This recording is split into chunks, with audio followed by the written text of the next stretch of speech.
Got a Messer in front, backhander scores! The puck back in. Campoli trying to clear it. Burrows is fresh. Caught the puck loose to Edwards. Back in for Alex Burrows. It's up in the air. Now McKinnon to the side. Oh! With the left glove! Are you kidding me? What a save! Hey, Canucks Nation, Brandon Alston here, play-by-play for the Edmonton Canucks. You've got it locked in the line change, the Vancouver Canucks podcast.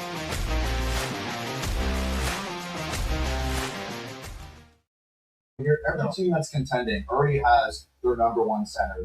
What's up, everybody? Sorry for being late, but we are here. Don't worry, the show is not canceled. We are here, and I'll give you two. we got some trades to discuss that went earlier this morning. One that I'm surprised they got yet. Olympian with Latvia, Stanley Cup champion with Vegas. Obviously, right now we have the Garland graphic up right now. Obviously, everyone is probably well aware of the Garland trade by now, as it happened last night. Let me know in the chat if you guys have had some time to sleep on the trade, and maybe you have different feelings for the trade. Just a heads up, we are live streaming on both the Line Change and Headspace Hockey. So we're live streaming on both channels. So just want to throw that out too. Yeah, this is the first time. I mean, I think a lot of viewers on this channel, followers on this channel, have seen the both of us together on the Line Change, but this is the very first stream that is simultaneous on Headspace Hockey and also on the Line Change. So thank you for showing up. Sorry we're a bit late. I had a bit of technical difficulties, but we're here. So we had the Garland trade, and the latest, I think we have Brayden Schenn going to New York. The Isles. Brayden Schenn going to the Islanders. That is flipping huge. I was not expecting that. Didn't have that on my bingo card. Yeah, I mean, to be honest, Brayden Schenn's name has been floated around. I mean, he's been even last trade deadline, his name was being floated around. So it finally happened, and it's I'm not too sure about this trade right now. Still kind of digesting it. I need to look at some of the info. Yeah, for sure. But hopefully the Isles, do something out of this, and Schenn gets a chance. Well, at least he gets back to the playoffs, which is already. Mm-hmm. Yeah. Well, this also, I'm a little surprised that it's the Islanders, at least for Schenn. But in the last 24 hours, the Islanders, we know they were pushing hard for Garland. At one point, they wanted to do something. So for them to pick up Brayden Schenn is pretty freaking big for them. Oh yeah, for sure. Luke Schenn was also traded earlier, wasn't he? He was traded with Stanley. I have that graphic right here. You want to throw that up? Yeah, perfect. Yeah, it's Buffalo. The Buffalo. So Buffalo's got some big boys on that blue line now. And Winnipeg got quite the haul as well. Says here, Isaac Rosen, Jacob Bryson, a conditional 2026 fourth-round pick, and a 2027 second-round pick for Stanley and Luke Schenn.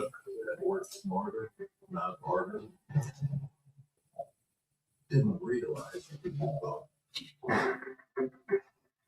Sorry, I just added that banner just quickly. Okay. Whatever comes up.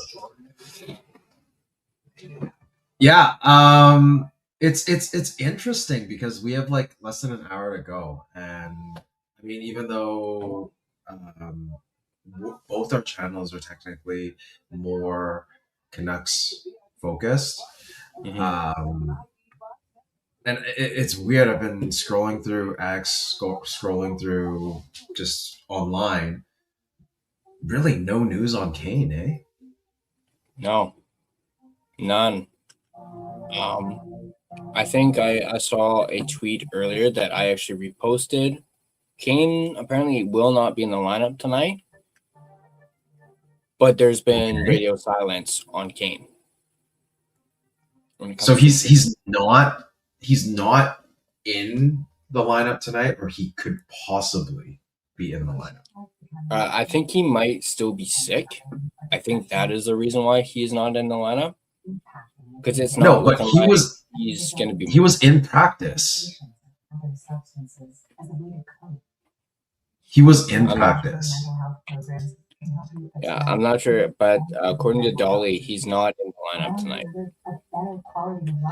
But Bluger is Whatever. playing. Damn. You know, this is gonna suck, man. If they extend Bluger instead of getting assets for them, this would be such a disappointment, to be honest. Mm-hmm. Yeah, it just happened. Yeah. It sounds like it's 2 picks in a process. I mean, don't get me wrong. I love Bluger, but you want to get those assets for him. But on the other hand, kind of like what Clay was saying last night, it's kind of a 50-50 thing. You don't mind keeping them, but at the same time, you want those assets that you get. I mean, on our stream on Headspace last night, we were talking to Clay, and I was saying, that potential, that dream scenario, not really dream scenario, but a good scenario would be to, send out Bluger anywhere for any picks. And then if they like the guy so much, just go out July 1st and try to re-sign it. If Bluger is so, wanting to stay in Vancouver, right? Mm-hmm. The main point is to get assets, and if Bluger is one of those players that are, he gets a chance at going for a cup or being in the playoffs at least, and then at the same time he helps the team get some draft capital. I think it's more about draft capital assets that can be used later on down the road. No matter if it's trading for another player in a couple years, or 3 years, you can use those draft picks as what other teams are using these draft picks for right now to get players I don't know, deadline deals, right? Damn, X is blowing up, man. Yeah, I'm just glancing down at it right now. X is blowing up, and for those that are on Headspace, thank you for joining us for the second live stream. First one we had last night, and I think it went okay. Not exactly what we scripted or planned for, but I think it went well. Tyler was there. A lot of you, whoever's here right now, were there. So thank you.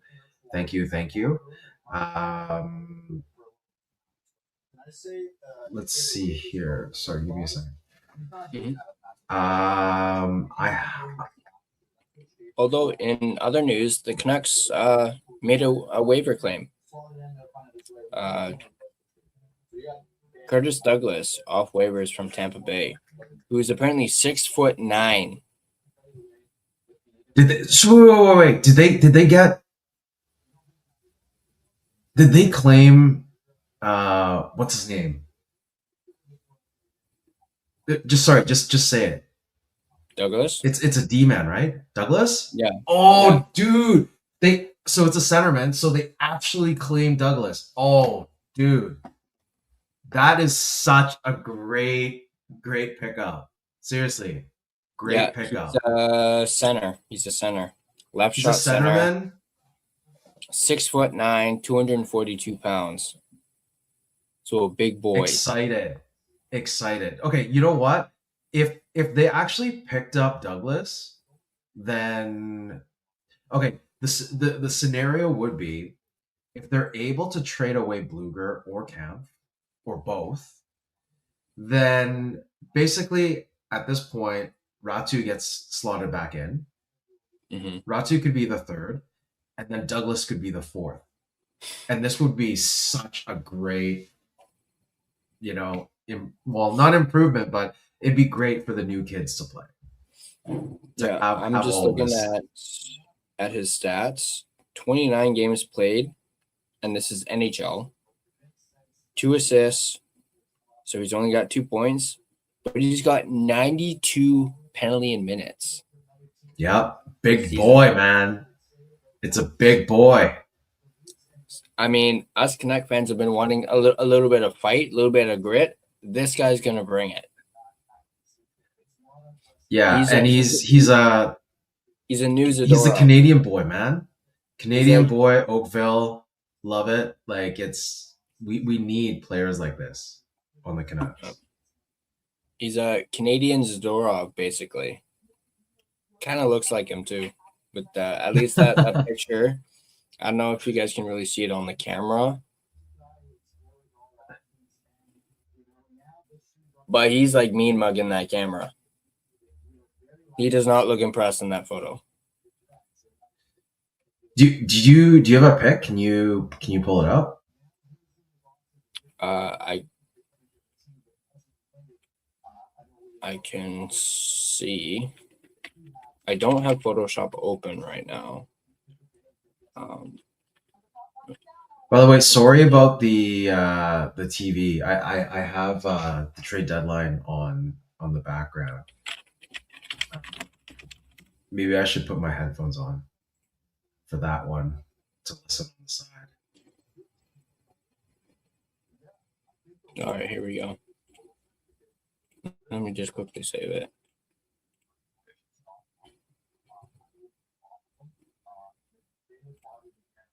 By the way, where's that message that I just...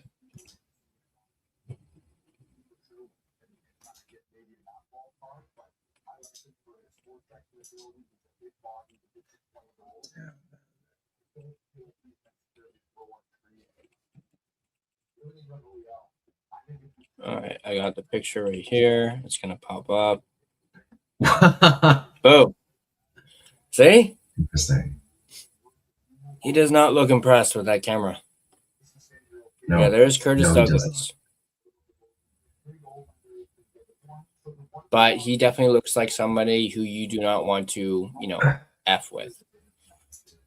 I'm resisting the urge to curse on here because it's on your guys' channel too. Thank you, Tyler. But I think it's okay because I mean it's still your channel. Whoever hears it, as long as it's not me saying it, I think we should be fine. Yeah. And yeah, Alfred's totally right. What a mugshot. This looks like a freaking mugshot. And you know what? At 26, he still kind of fits. Yeah. The time frame for everyone else. I'm pretty eager to see how he does for sure. Yeah, I mean, big frame. Yeah. Penalties. Dude, I thought we got Kane for that. He's been in one fight the whole year. Oh yeah, this guy's going to be in way more fights than Kane. Yeah, so hopefully this guy can stick. Because I was also thinking if they were to trade away Camp and Bluger. I mean, it's great that Ratu gets thrown back in, but who else would come up? Would it be like Ty Mueller? Or would it be like, I don't know who else is down there, like Niels Amon? Yeah, I think I saw something that apparently they might be bringing Amon up. Don't quote me on that, but I saw something about Amon on Twitter. Because I know they called up Ty Mueller.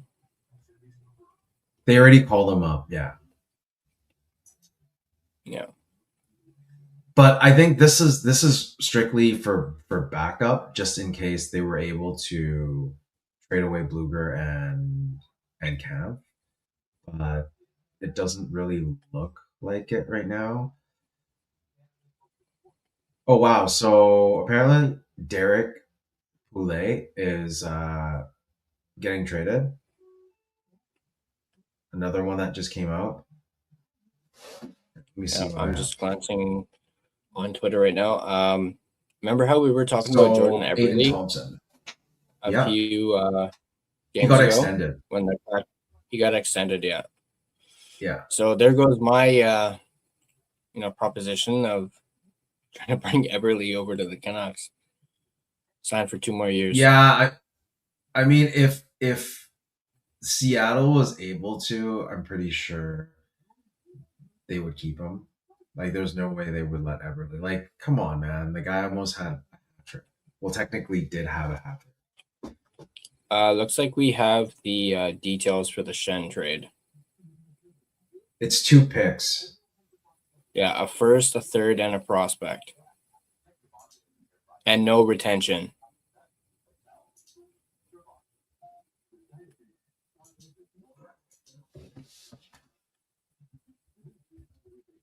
What was it? A first, a second, first and a third. A first and a for third. Braden Shen. And then a prospect. Didn't say Do you know what the prospect's name was. I'm just quickly looking to see if Sportsnet has the full details. See if they have the little graphic done yet. No, they don't.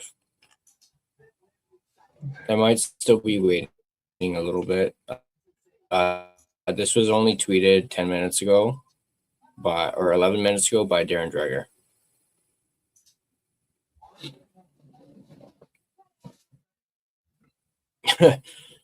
Blake Price. Who needs a Bluger? You want a Bluger? He tweeted that out 4 minutes ago. I love Blake. He's so quippy.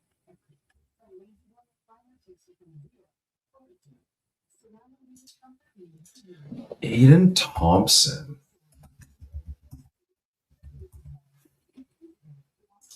Ryan Henderson tweeted saying Dolly reports it's quote-unquote dead quiet around the Canucks right now.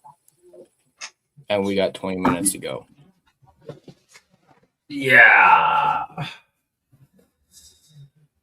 I mean, let's not look too much into that, because there could be something happening behind the scenes right now that we don't know of. And it's typical. Like, come on, the Garland move was also out of nowhere. I mean, I remember someone tweeting about it that Columbus might be interested, and that was like probably 12 hours before the actual trade. But they didn't go full on until last night, right? That's when it broke, and it was like an hour before our stream, and it broke. So you don't know, man. 19 minutes, anything can happen, and it can come down to the wire at noon. As long as they have it submitted to Central in Toronto by, I think, 11:59, it can trickle in later on at 1, 2, right? So yeah, we might see some trades come out around like just after noon. Yeah, let's take this mug off. Okay, this one. Let's talk about this one. Yeah. What are your thoughts on this? Yeah. Well, how the F did Corey Perry get a freaking second round pick? That's my initial thoughts. Well, and I look at that, and I'm like, how can Kane not get that exact same thing? Because their point totals this year are very similar. I know Perry's older and more grizzled, but if Perry can get a second round pick, why can't Kane? at this point. Because Corey Perry is guaranteed. It's a guaranteed. He's like a coupon that you get to the Stanley Cup Finals and then you lose.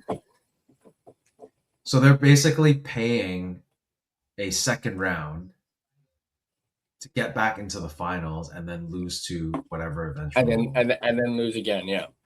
Because remember, Perry has lost in 5 of the last 6 playoffs or Stanley Cup Finals. He's played in the last 5 of 6, right? 5 of 6, and he's lost all 5. Yeah. But yeah, I guess that makes sense. He has more playoff experience than Kane, but still, I saw that and I was like, okay. Well, I mean, at that price, Kane should at least get a third then. At this moment right now, I don't care. As long as they get something. Yeah. For Kane. Even if it's like a bag of pucks. Like future considerations. Just get him off your books. Get him off. Like I don't see any benefit of having Kane, the younger core, especially right now. Just he's taking up a spot, man. Just let him play. Mm-hmm. Because right now on the left side. I will say though, I was a little surprised that he got traded because last I heard they were talking extension with him. Like he wanted to stay in LA. Yeah, he wanted to stay in LA. I mean, honestly, who wouldn't? Like LA's a spot. Like even PD wants to go to LA. So, his wife lived in LA, so it'd be nice if LA. Mm-hmm. Yeah, LA would come for PD. Maybe they'll take that second and give it to Vancouver for PD. No, but I think it's very tough. I think it'll be very tough for PD to be traded. I think it's more of an off-season deal right now. I mean, if it happened right now, it'd be great. But yeah, I don't see it happening. And yeah, and see, in like 15 minutes, they'll be like, oh, PD's going somewhere. That'd be funny. I would love that, but because that itself would just, change the whole landscape of Vancouver, and it would be basically full on rebuild. Because not until they trade away PD, it'll never be a full rebuild. They can get all the picks they want. They can trade Tyler Myers, Connor Garland. He is the key piece of this rebuild. Like, he needs to go. He needs a fresh start too. So, I just noticed a tweet from Doodle. I don't know if he's live streaming right now, but he says, "Don't worry, guys. I'm manifesting a Blucher trade right now." I love the optimism from Doodle.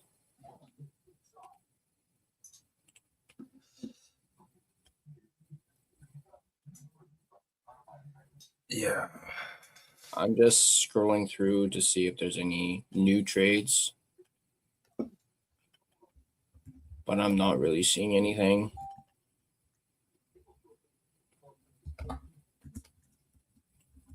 And you go back up to the top.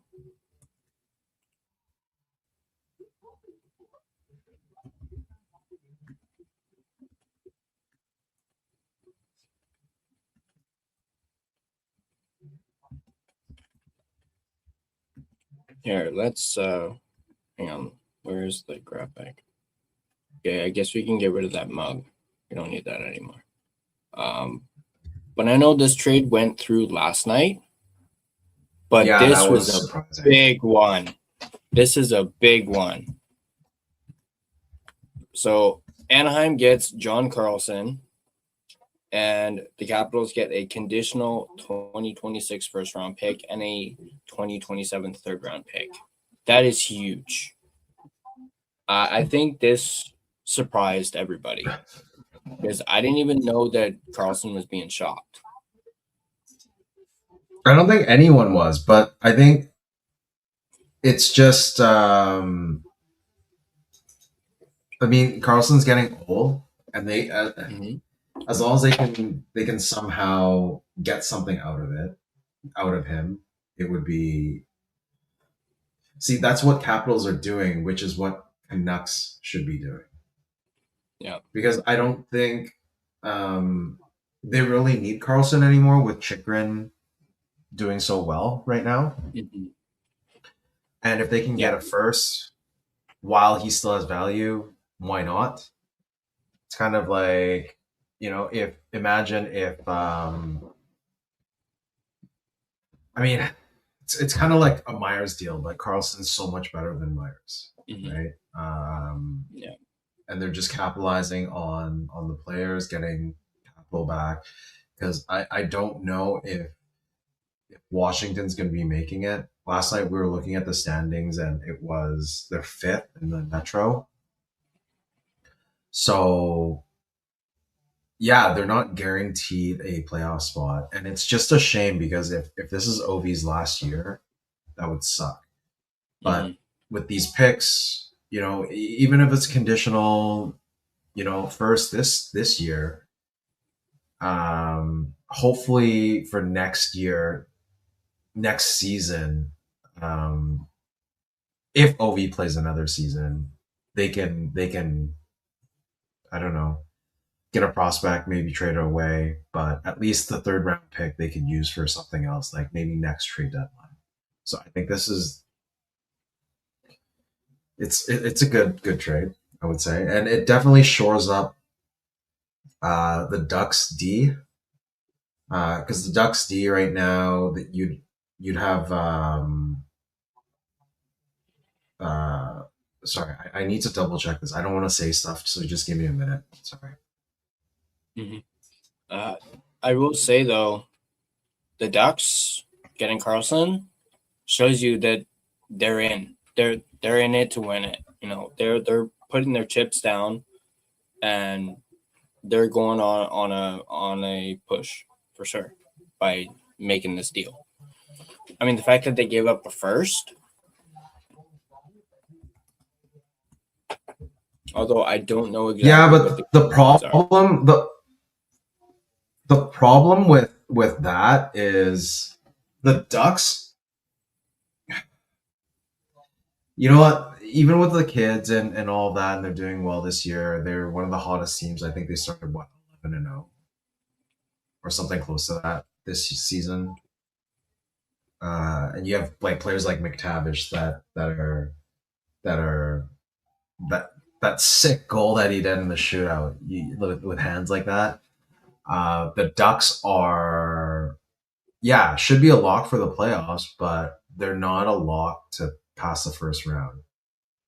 Because as of right now, if we look at the NHL standings, they'll probably end up facing, let's see here, give me one sec.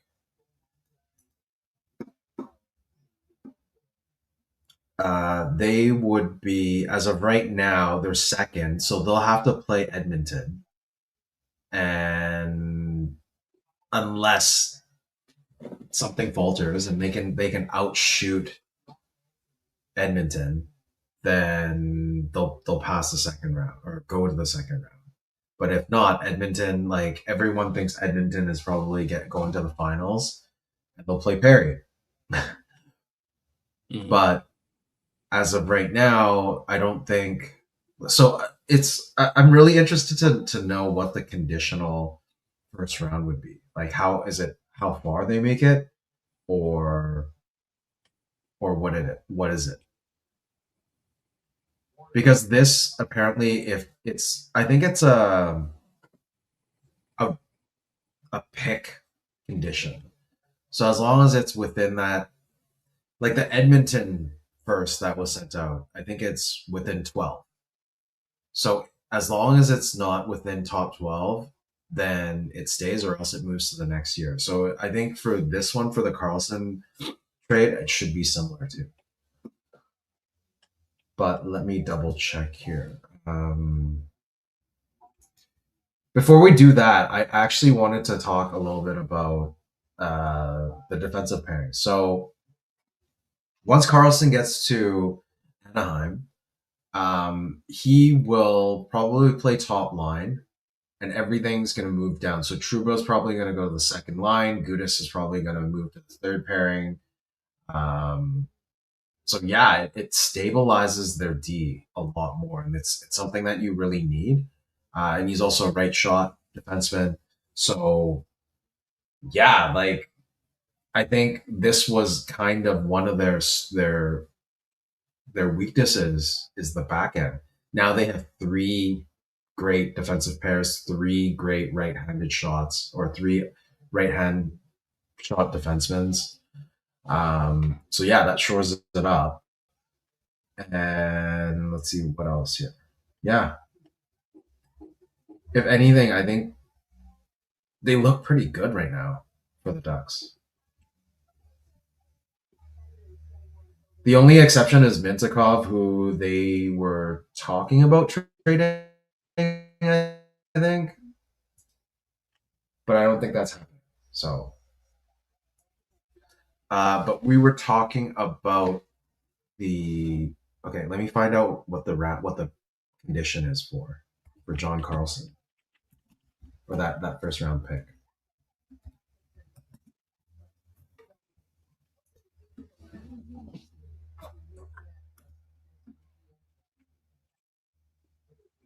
All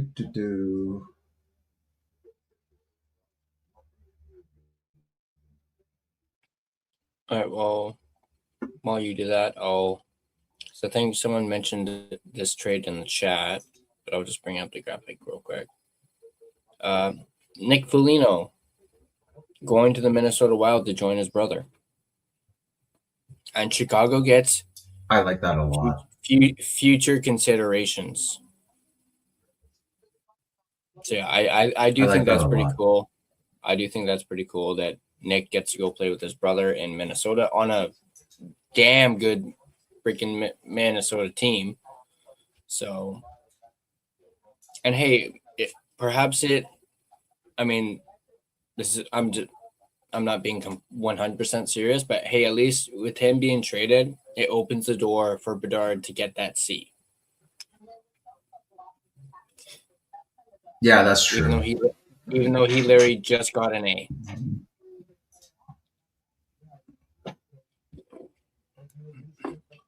That's very true, though. Because I can't really think of anyone else on that team. Yeah. Yeah. I mean, it's meant for Bedard, anyways.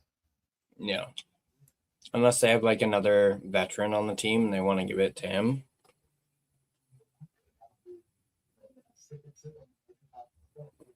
I mean, I don't think they do because they already traded Murphy.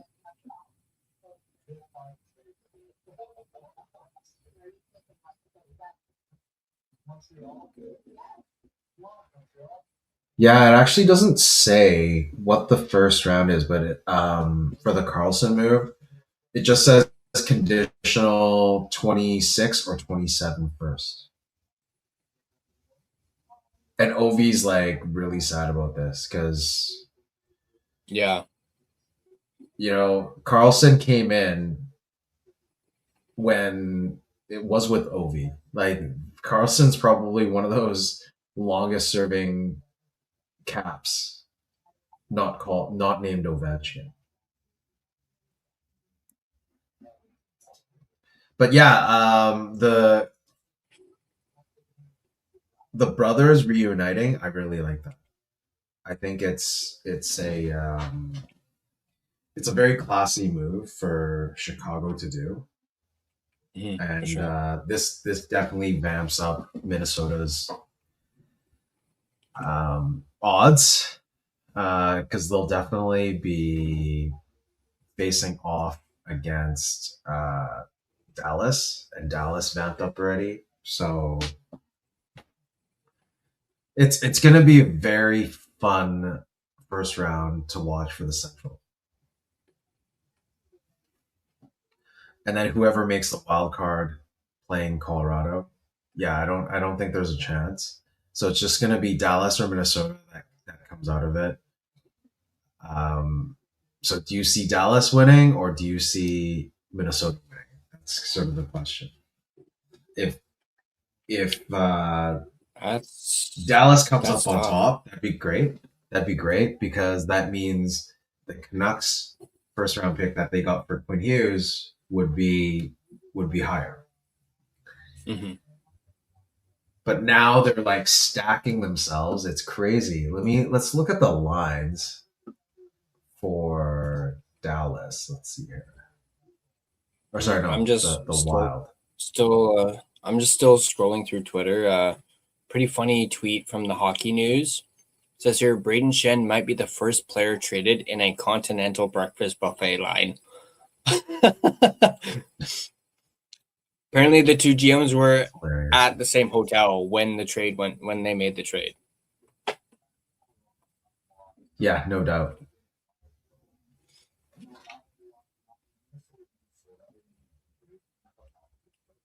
Okay, so after this trade, if you look at it, they got Bobby Brink earlier, from Philly, which also is great for their bottom six.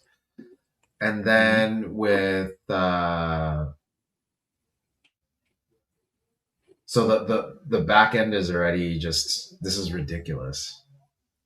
Yeah, this is like Quinn Hughes, Brock Faber, like this is a great D. Mm-hmm. And then you have Kaprizov, you have Boldy, Joel Eriksson Ek, and then I think Urov will probably move down, and sorry, I'm so hesitant on how to pronounce his name. It's Nick, right? Which one? Nick will get placed here. Oh, Foligno. So yeah, Foligno. Yeah, is Marcus? Is his brother on? Oh yeah, IR. Yeah, right. His brother's on IR right now. I believe his brother's week to week, so be ready for the playoffs. Yeah, he's a left winger too. Yeah, and then Nick is a center, so they can play on the same line. That'd be awesome.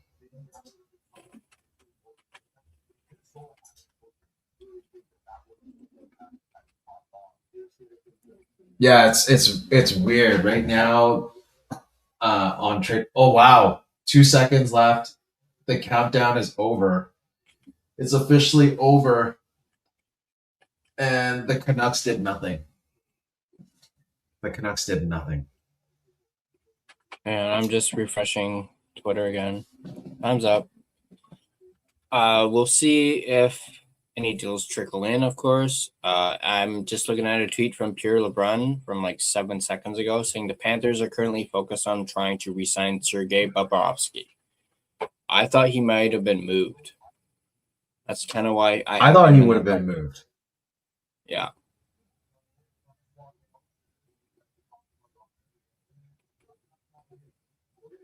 Okay, it says, hang on.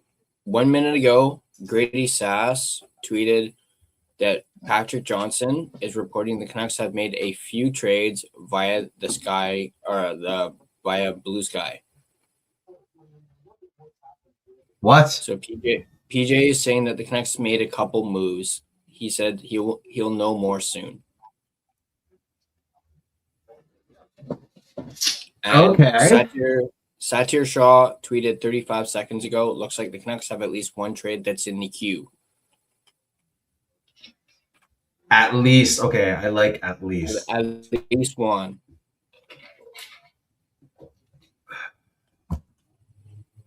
And it looks like the Leafs did absolutely freaking nothing. Ooh. And Adam Wilde is not happy about it. Well, what do you expect, man?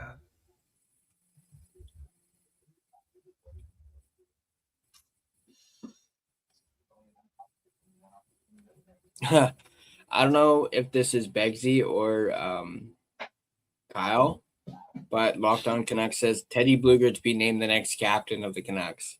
Tweeted out 3 minutes ago. Well, if he gets extended, then yeah. I don't know with everything that's everything that's going on. All signs point to Hronek. Mm-hmm. Like it's pointing to Hronek. Even if Blueger gets extended, I don't think he's going to get captaincy. No, but I could maybe see him getting an A. Maybe. Oh yeah, for sure he'll get an A, but I don't see him being a captain. Yeah. All right, I'm still refreshing. Yeah, it looks like they're just waiting on trade calls. Yeah, let's hope this works out. Well, yeah. See, do you see what's on my shirt? Mr. Try? Yeah. It's like the little misters and misses. I wanted the Canucks to try to do something this year. Yeah. No, I always thought it'd be 3 A's because it's usually you can only have 3 A's on the ice at the same time. But yeah, you can alternate between those A's. Like you'll have 4 for the rest of the year because you don't have a captain. It's either a captain and 3 assistants that you rotate. Because I remember back then at the beginning of the season, like Myers would have it. At home, and then I think Besser had it at away games.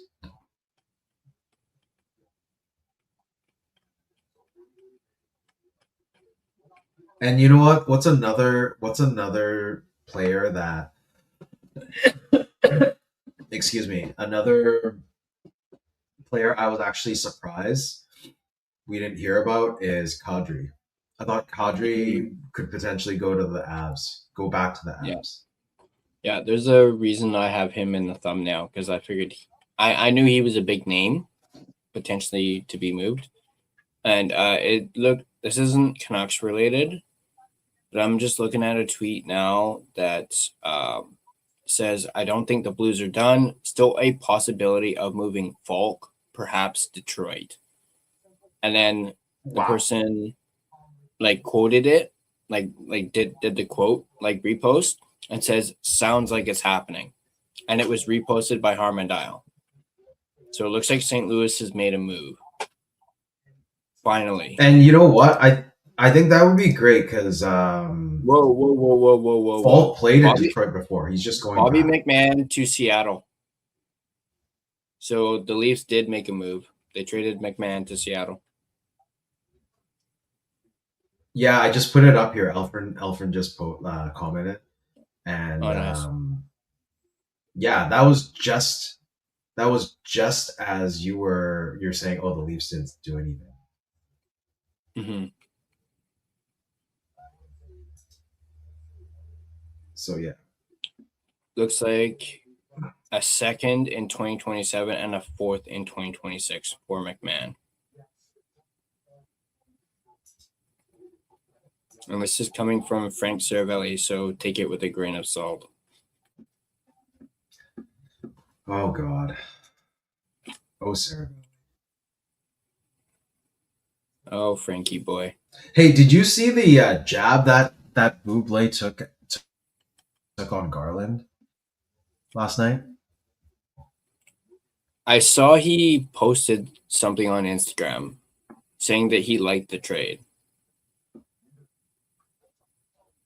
Yeah, I'm not sure. I mean, he's pro trade anyways, but I mean, he took a jab at Garland. It's hilarious about the points that he has and whatnot. Hey, this one's funny. Hearing Ryan Hartman of the Minnesota Wild to the Canucks for Marco Rossi. Oh fuck no! Oops. It's okay. That one man. slipped out. Don't worry about it. Yeah, so I'm gonna update. Yeah, Justin Volk this looks real quick. like it's trending right now.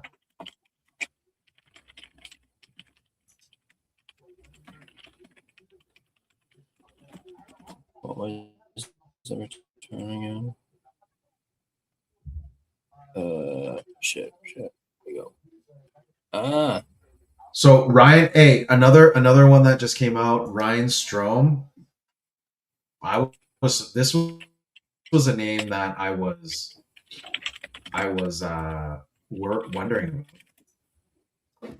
He finally got traded because that would be like a Kane. So Strome to Ducks from Calgary. Oh, sorry, from Anaheim, from Ducks to Calgary. Sorry, I'm just quickly updating these. And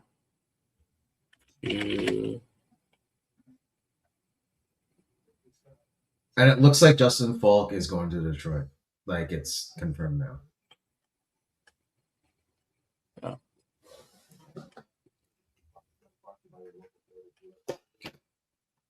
Okay. Just give me 1 sec. I will be right back.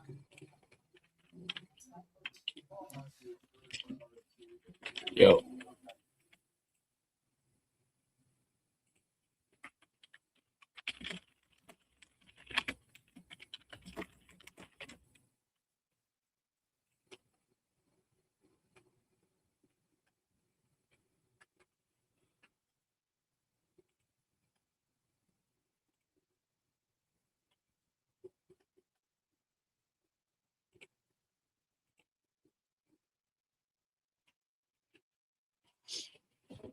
There we go. I've updated the ticker at the bottom with some of the more recent trades that have come in. I'm gonna go check Twitter once again.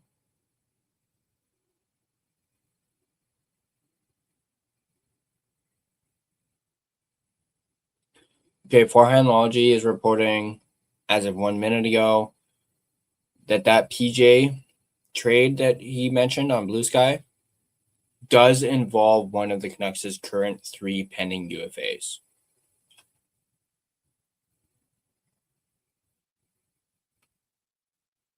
Also, Justin Hall is going to St. Louis in that Justin Falk trade. So Justin Hall is going from Detroit to St. Louis in the trade for Justin Falk.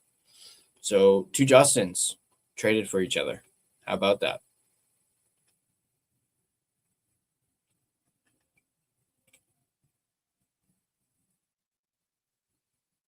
The Rangers did not move Vincent Trocheck, so he remains with the Rangers.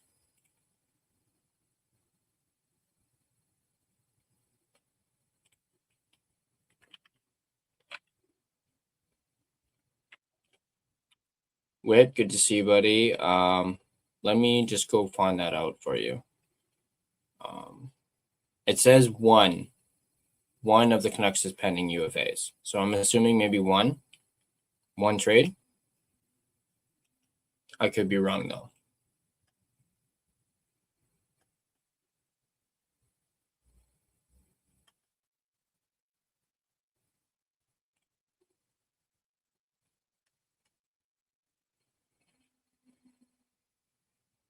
That Ryan Strome trade, Anaheim is getting a 7th round pick in return for Ryan Strome. Wow. I thought Strome would get more than that.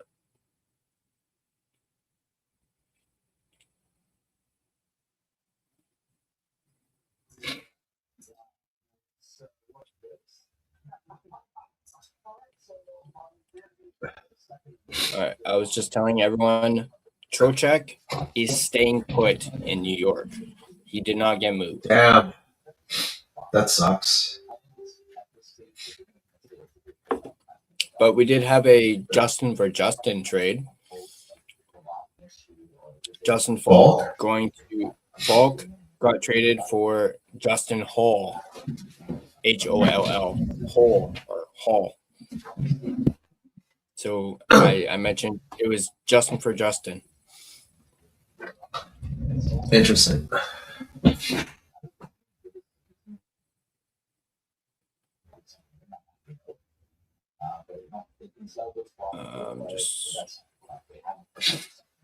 Also, while you were gone, remember how we mentioned that thing with PJ? Well, Farhandology is reporting that this particular trade does involve one of the Canucks' current 3 pending UFAs. So it's one of the UFAs is being traded. Let's hope it's Kane. Yeah, that's what I was thinking right away.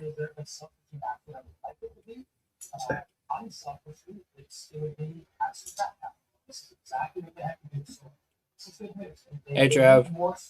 Oh, Kepner's here. So is Whit. Whit's here now, too. Hey, Whit. And Strom got a 7th round pick in return. Or the Ducks got a 7th round pick. David Pagnotta just tweeted, sounds like the Isles have dealt Jonathan Drouin. Oh, this is so... Okay, what is with these freaking owners of like fast food companies and eating their freaking burgers? I'm tired of seeing this shit. I've seen it with McDonald's, A&W, Burger King.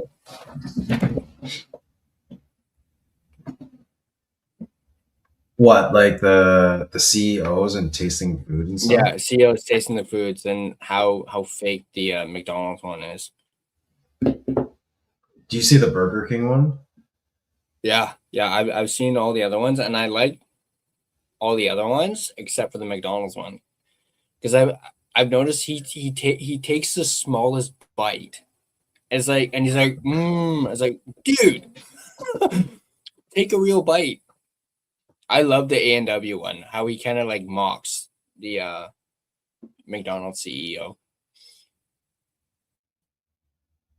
People are jumping on that. There's one even on for TNT. All the people that are local in Canada or in BC, the CEO of TNT did like a jab at it too. So they have something called a Genbi. So it's like a crepe, like with meat, and she took a big bite of it. Yeah. Looks like Drouin is part of the Shen deal, going to the Blues. Oh, really? Yeah. So he's part of the package that got them Shen. Nice. That's what David Pagnotta is revealing.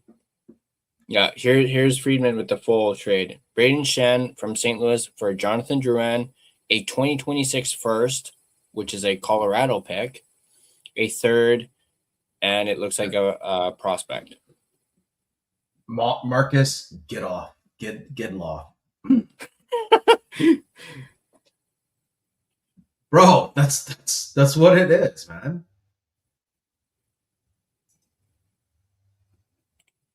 It was PJ Alfred, Patrick Johnston.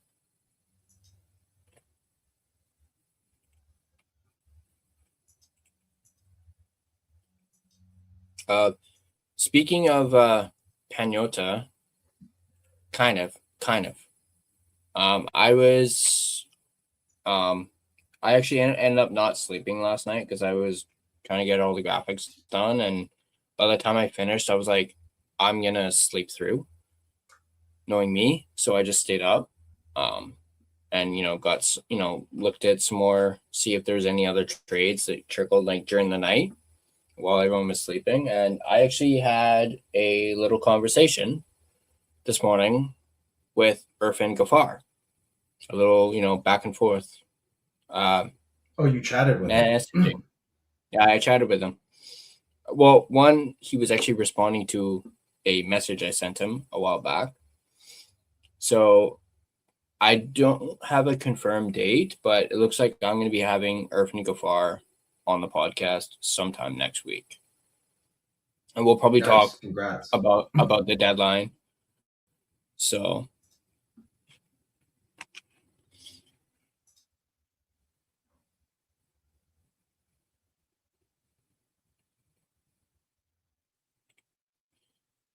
Cuthbert is going and Getters Drew P-ball. What? Urban.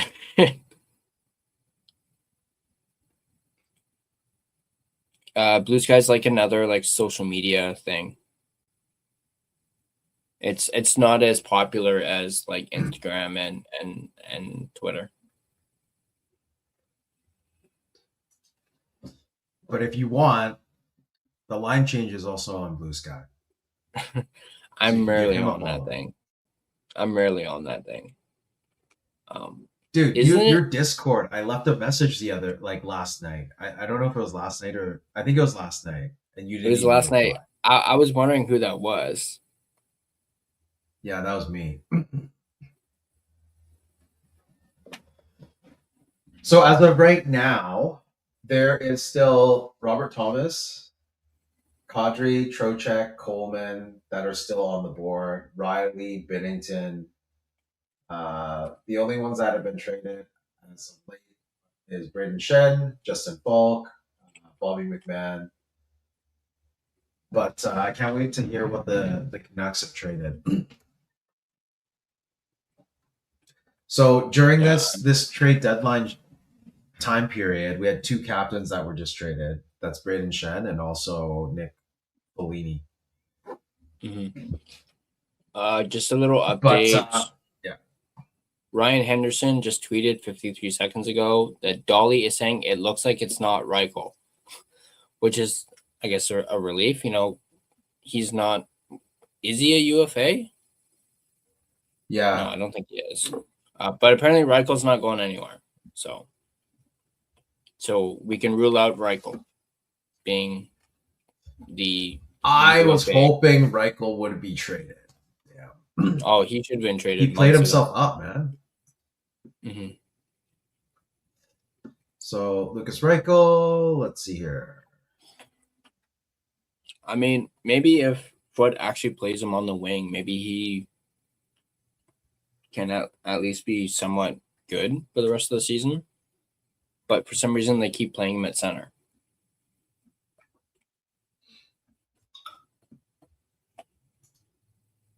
I mean, initially, I thought that if Hedl was healthy, Reichel would have been a good winger for him.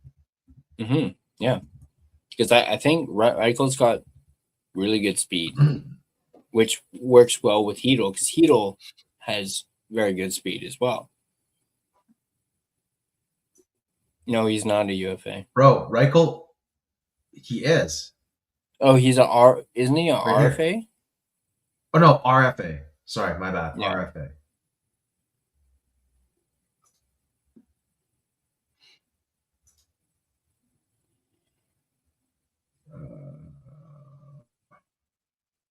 Yeah. Status RFA. Right there says RFA. Okay.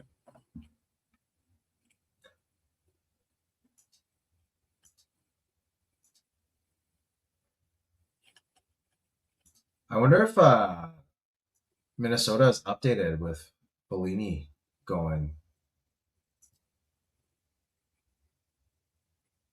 No, not yet.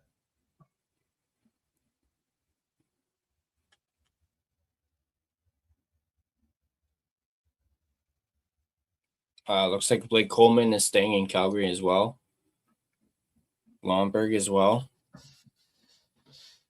Bro, whatever, man. You know what? Scott Houghton going to the Kings. Isn't that another Leafs move? Yeah. And you were saying Leafs did nothing. Well, since I said that, we've now seen 2 moves now. How come when I said Canucks didn't do anything, there's only one that's sort of trickling? I have no idea. But I just saw this from JFresh. That acquired by LA. So Lawton to LA. Probably not exactly the center they were looking for. At least LA anyway. Wasn't Lawton another one that was last year trade deadline? Yeah, I think so. Yeah, I think they got Lawton. I think they paid a pretty penny for him too last year.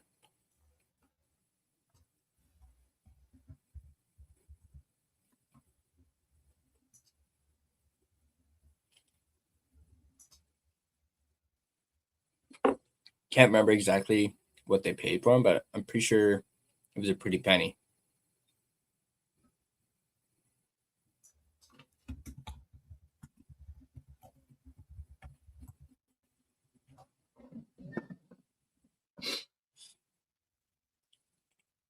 It's okay, fangirl. We'll probably still be here when you're done your lunch, as I think we're still going to be on for another 2 hours or so because we got to wait for Irvin. So, well, it won't be two. Well, yeah, but I don't think it'll be two. Yeah. Let's see.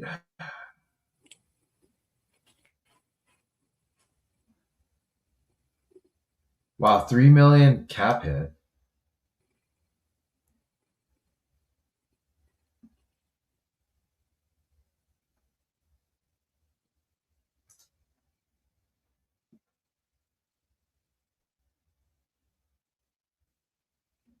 Yeah, last year Toronto got him at trade deadline.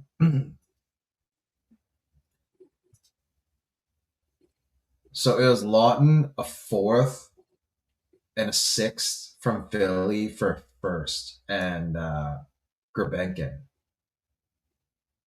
So the Leafs paid a first, and then he just got a Lawton.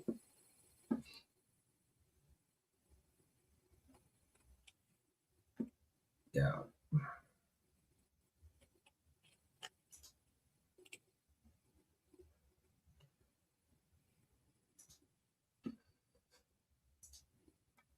Come on, Elliot. What's going on here? Let's refresh this. Says here, nothing late coming for the Oilers. It's been 9 minutes. So the Oilers are done. No Oilers moves.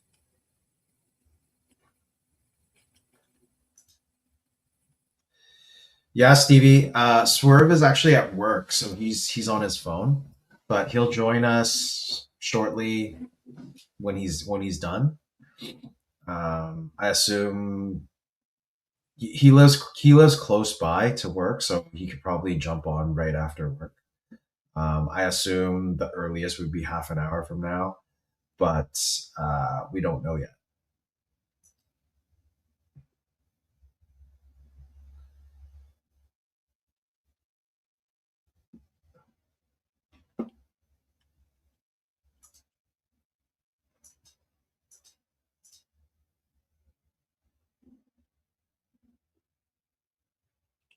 David Pagnotta is reporting that he believes that Capitals have another deal in the queue. So keep an eye on Washington.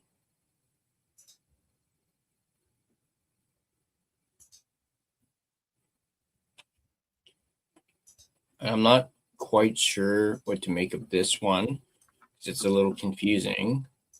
But it says here 10 minutes ago, Fitz says, and this is the Devils GM, Tom Fitzgerald, saying about I did not have about Dougie Hamilton. About Dougie, yeah, saying I did not have Dougie's name out there, but he did say he did not shop him, but teams reached out that were interested in him.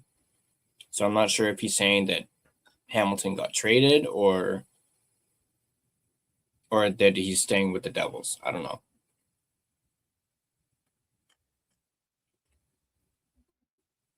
I think that means he's not going anywhere. Islanders re-signed JG Pajot to a 3-year deal.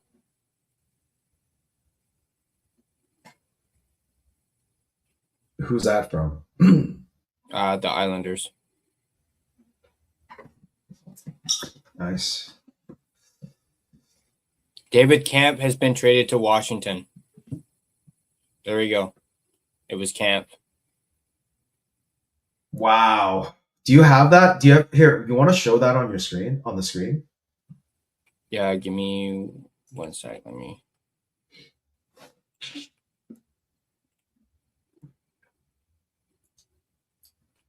Whoops, wrong one.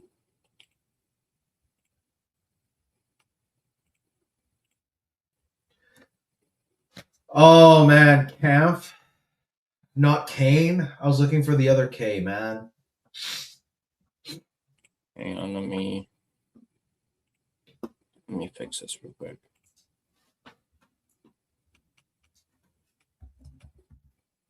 I'll maximize it. And what do you know? Look who's the one who well, no, it was Drager who was the first on it. Drager, yeah. But 1 minute ago, Irf said David Camp has been traded to Washington. So it looks like it was Camp. But for what? Yeah, this doesn't say it.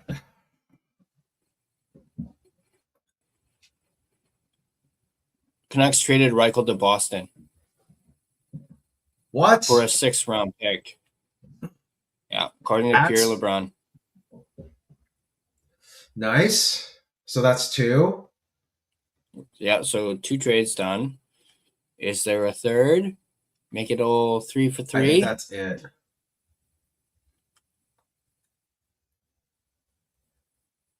So you know what? I what? I'm just looking at this tweet from the Devil State of Mind podcast. Apparently the San Jose Sharks dangled William Eklund to try and get Simone Nemec, but the Devils said no. Yeah. Nemec is still like a first round. I think wasn't Nemec like a 2nd overall? Something like that, yeah. But the fact that the Sharks dangled Eklund and the Devils still said no, and we thought our management was bad. How do you say no to Eklund, man? Especially for Nemec. I take that deal in a heartbeat.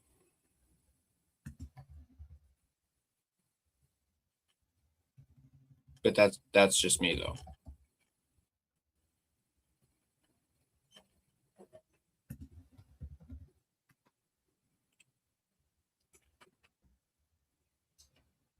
Pending UFAs, Kane and Bluger have not been traded.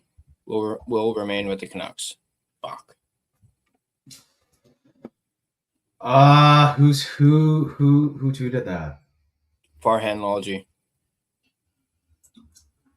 Says here David Camp to Washington for a 6th round pick in 2026. So they have 2 6th round picks. They got one with Reichel and they got one with Camp. Yeah, why did they trade Kane for a 6th? I would have been fine with 6th for Kane at this point.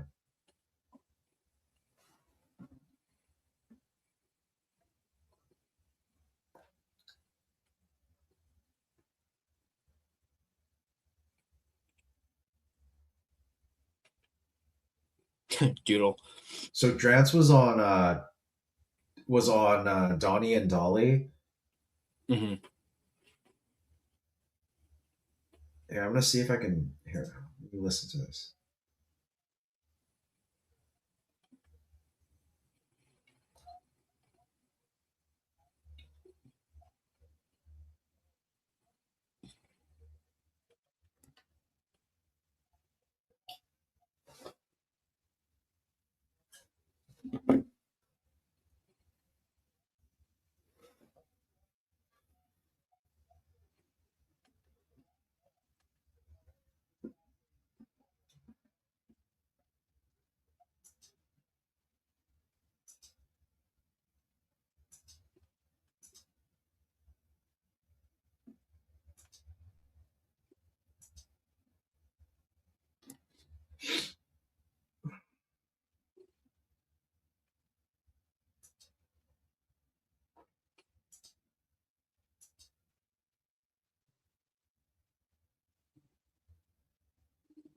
Yeah, it's funny.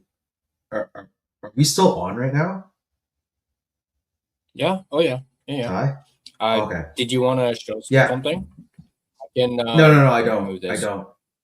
No. No, I don't. Just keep it. I was looking at Rick Dollywall, his post. Canucks did not trade Bluger or Kane, and someone post. I don't know how there wasn't a market for Bluger. Yeah.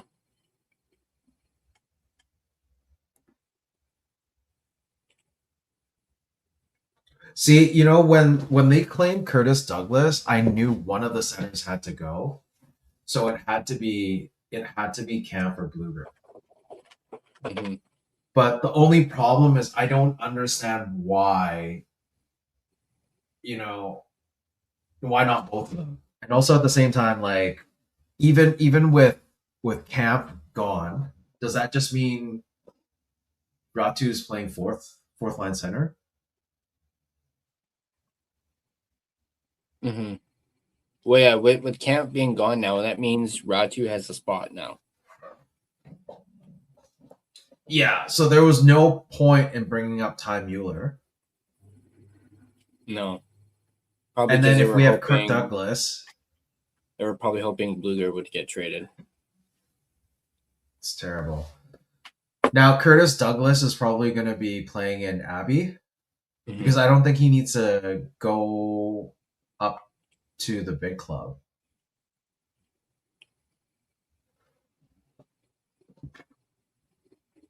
Oh yeah, I see what you mean. Pavel Bure's flow. I don't know how there wasn't a market for Bluger. Is there an option to mutually buy out Kane so we can sign for cheap to a contender? Yeah, it's too late for that. Hey, look, it's the hockey guy. Yeah, that's pretty much what us Canuck fans are right now. The fact that Kane is still a Vancouver Canuck. I still don't get that. Yeah, that was like that's the worst. No, you're gonna lose him for nothing.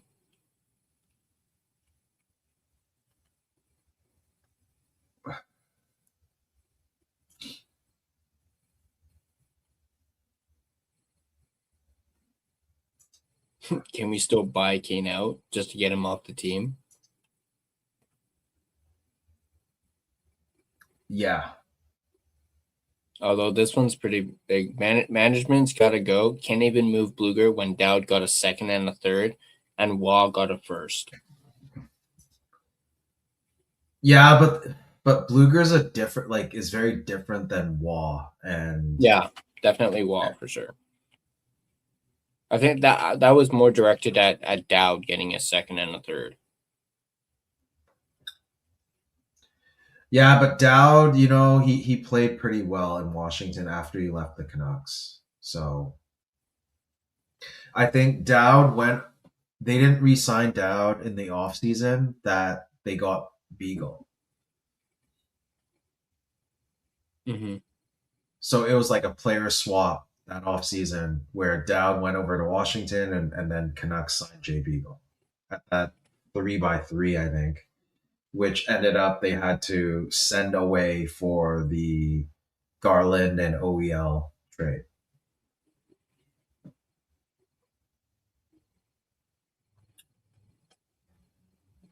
There we go. There's the Reichel one. Well, it's just the Reichel and then the Camp. That's it. So 2 trades. They had 2 more players they needed to trade away and they didn't do it. Like, that's just, this is so frustrating, man. So frustrating.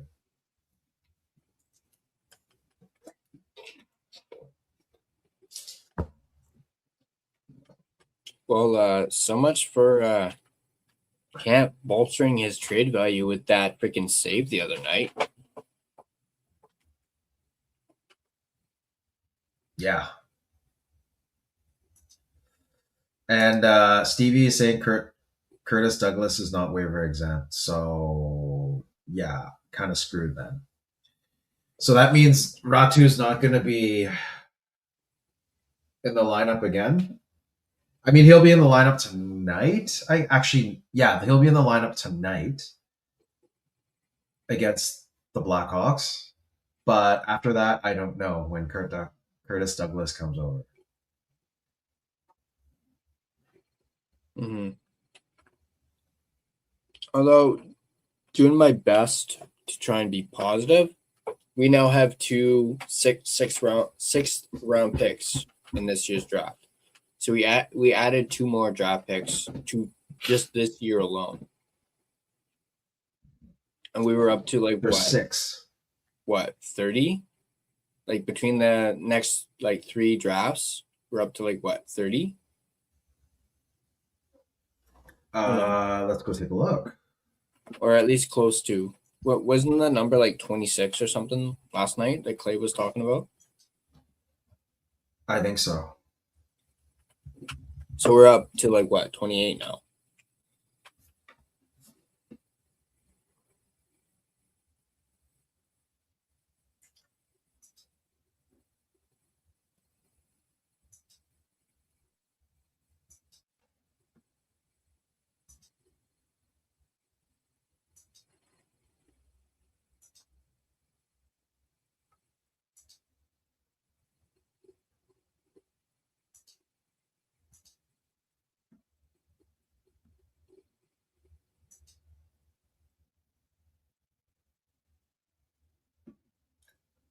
So here it is.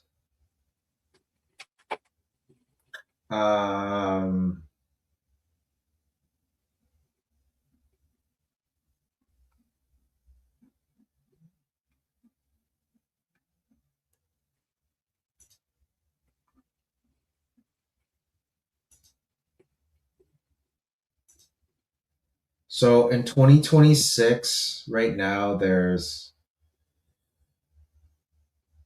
This is funny right here. Do you see this, Tyler?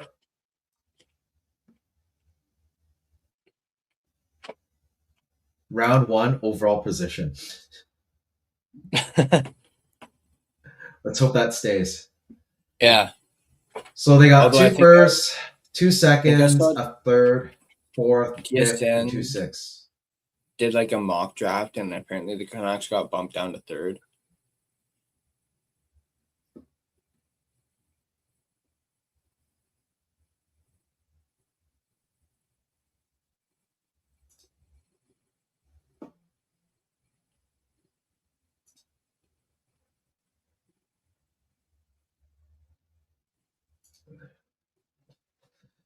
Yeah, so I just got word that Irvin might not join us today. Okay. So yeah, we don't have to keep this going too long. I mean, we'll keep it as long as you want it and everyone watching, but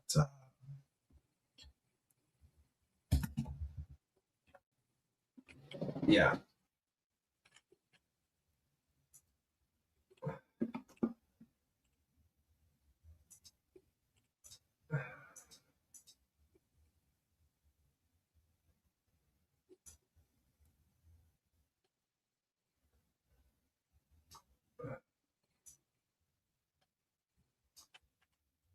On that Lawton.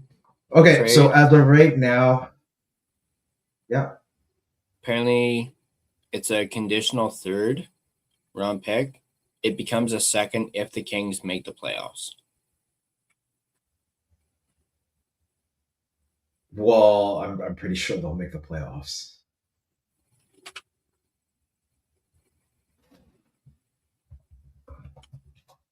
Well, I shouldn't say that.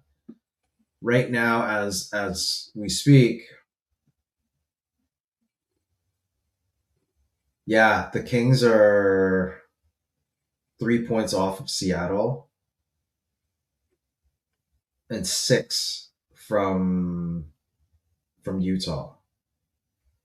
Yeah, I think Utah's going to be a lock. I'm not so sure about Seattle. And San Jose is going to creep up there. So, yeah, we'll see what happens. See, I don't understand why the Jets aren't more of a seller. They're 10 points off. Well, 7 technically. And then the Leafs, what are they doing?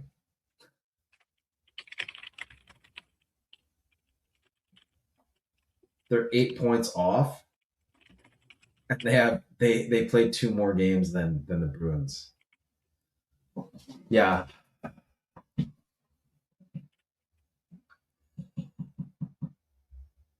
This is just ridiculous. 43 points for the Canucks. Yeah.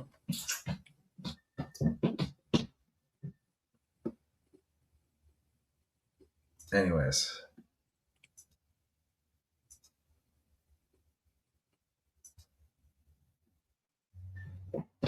Yeah, while you were doing that, I was yeah, I guess we'll wait for the presser, yeah. Yeah, we'll wait for the presser and this is, I don't know if you can see. I'm still really pissed off that Kane wasn't traded. I just liked and reposted this tweet by Locked On Canucks saying, I want to know why they didn't trade Bluger, and if he doesn't extend, fire Alvin. Yeah, but the problem is even if he extends, yeah, I don't know, man. Like, as much as I like Bluger a lot, they should have gotten something back for him. Yeah, for sure. But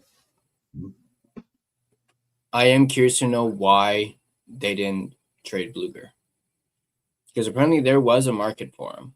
You know, teams were interested in Bluger.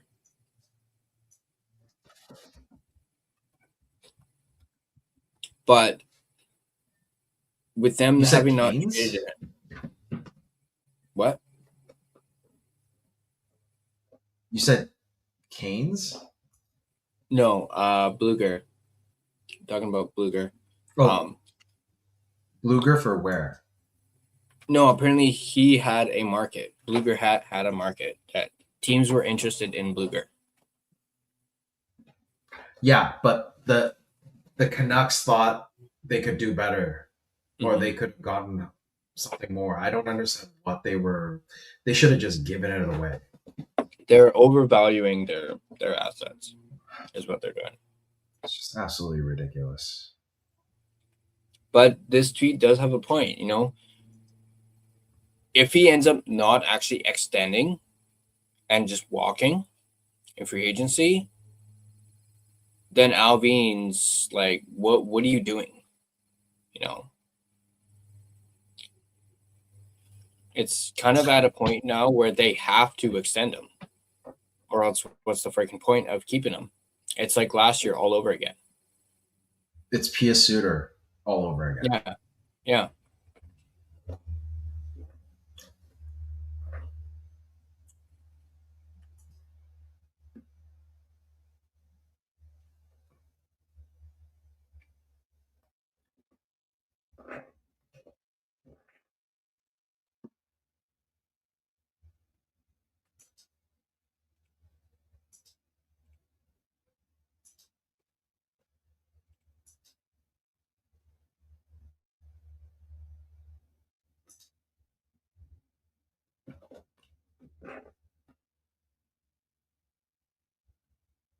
Secure some price on live right now with PJ.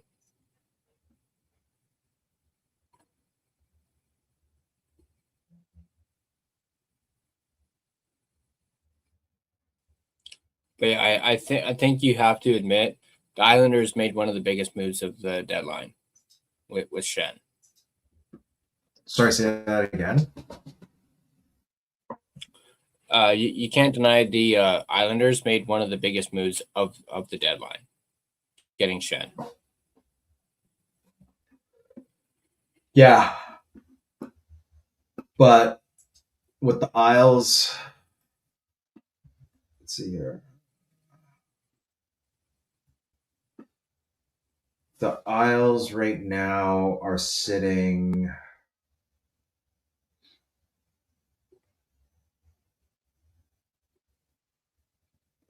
Yeah, well, the Isles are sitting third in the Metro right now. So 75 points, tied with Pittsburgh. Montreal's right behind them. So yeah. Actually, Montreal's in the Atlantic, so the closest would be the Blue Jackets. We got Garland yesterday. And yeah, it'd be funny if Islanders didn't make it and the Blue Jackets did. Because with the wild card, it's gonna be man. It'll be Blue Jackets, Sens, Bruins, and Canadiens that are fighting for it. Looks like Washington kind of bowed out already. So four for the 2 spots. And then the West, we got LA, San Jose, Seattle, and Utah fighting for the last 4. Don't think Nashville really did much. Mm-hmm. Look at this tweet, though, from YVR Hockey. Canucks have 10 picks in this upcoming draft.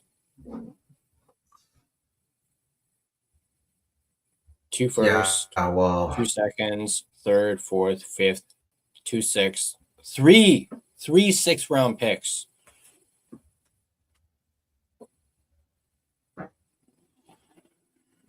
Maybe they'll use their 6th-round pick to move up.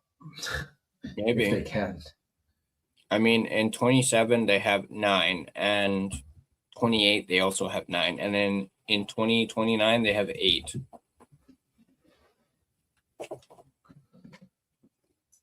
Oh boy.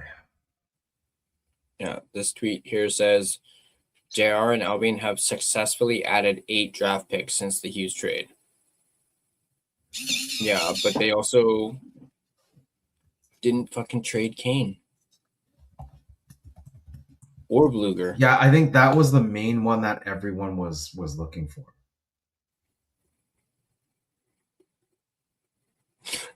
Oh, Jabo.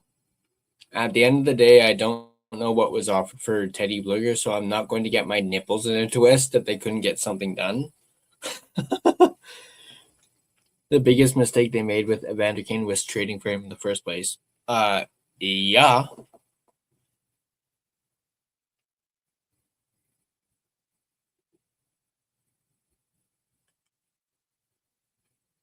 Oh, get that guy off my fucking screen.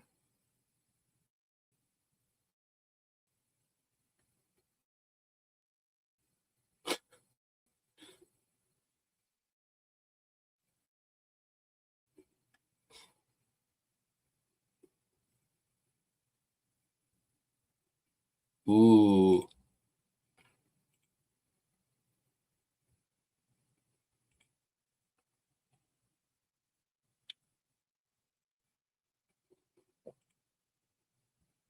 Matt Scaris right here.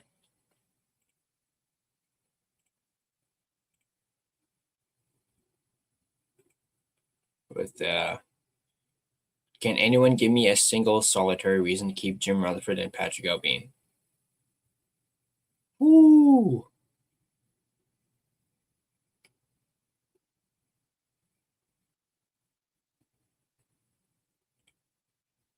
Ooh-wee.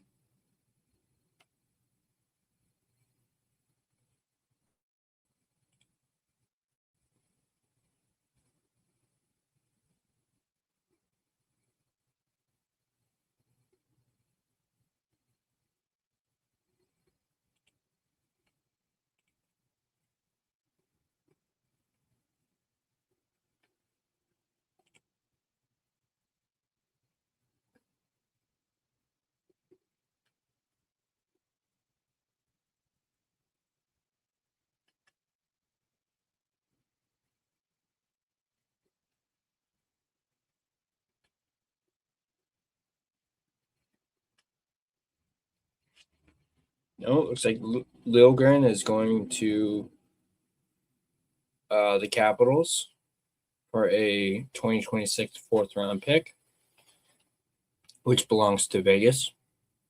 That is what San Jose receives in return.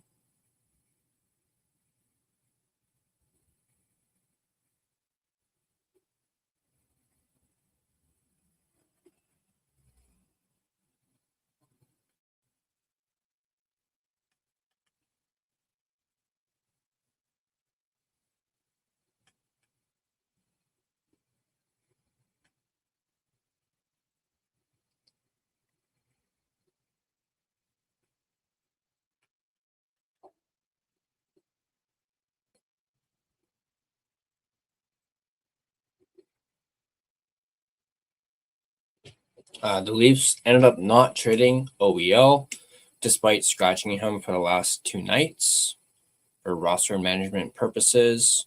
They established a high price tag for a player with 2 more years of team control and stuck to it.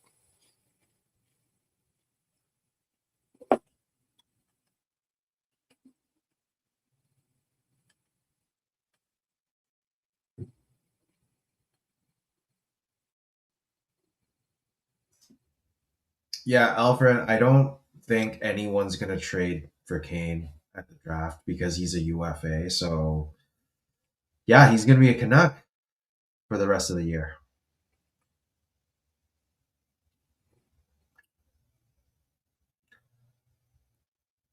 And Kempner actually said, yeah, I told everyone that Kane wasn't getting traded.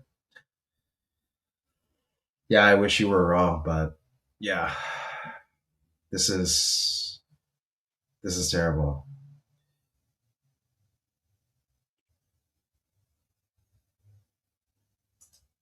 And that's interesting. It's Curtis Douglas's birthday today. I don't even know if that's a good thing or a bad thing. Because you know what? To be very honest, if they traded Bluger away, if they traded Kane away, it gives them a chance to sign the college players, right? But now, because they take up 2 roster spots, they don't have that upper hand. Because I mean, if you go and try to sign a college player and tell them, hey, you know what, we can burn your ELC, we can give you playing opportunity, like any player would be like, yeah, I'll jump on that, I'll sign with you guys. But now it's like, even if you're able to sign them, all they're going to be able to do is play a couple of games this season and then wait for next season. They needed to trade Kane. They needed to trade Bluger. Well, not necessarily trade Bluger, but I mean, it would have been nice, but Kane had to go. Yeah. And even if they, I mean, at this point right now, I'm wondering if they're able to just send Kane through waivers for contract termination. Yeah, I called because that. there's yeah, because I don't see any other option for them right now. Yeah, I'm just glancing at a tweet from Wyatt Arndt from the Stanchion. Trade deadline thoughts. Canucks did fine, perfectly cromulent. They finally acquired a good amount of picks. We can probably debate moving out a couple more players, but that brings us to the broader point. Ownership and management deserves zero benefit of the doubt. This is still the same group that chased short-term gains to the point it led to losing Quinn Hughes and helped tank the value of assets at this trade deadline. Same group who made bad deals and brought in the wrong players, adding to this mess.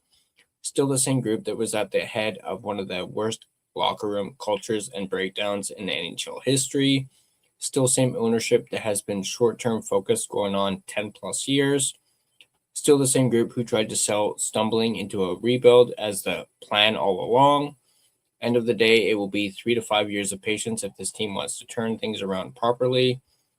That feeling in the back of your head that this team might just use a lot of the acquired draft picks just to chase short-term gains at the first hint of success, it's valid. Holy crap, Wyatt went off. That's where you don't have to give them the benefit of the doubt because they absolutely do not deserve it. Team needs to earn the trust back from the fan base. So yes, you can very much enjoy the deadline for what it was. Got some picks, but ownership, management hasn't proven anything yet and hasn't earned anything yet. You can't run a team like they have for over a decade and expect applause for doing the bare minimum of a rebuild. I know some people like to be positive, and I don't behoove you. If you want to celebrate today for what it is, I encourage it, but I also think the bar has fallen so low due to inept management ownership that we have to remind ourselves to expect far, far better from this organization. Wow. That is quite the mouthful from Wyatt there.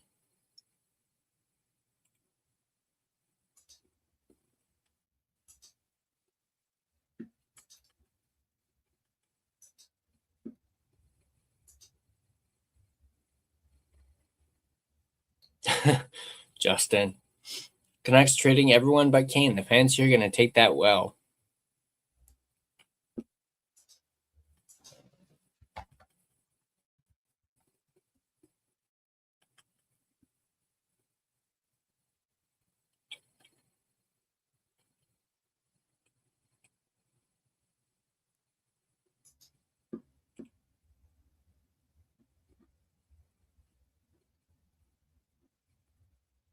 Oh, Alvin will meet the media in a matter of minutes at Rogers Arena.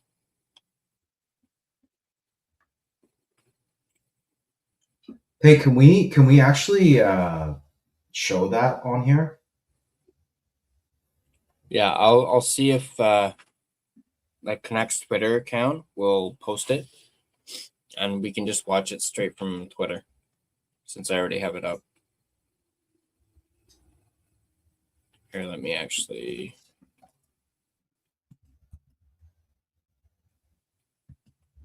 Go ahead and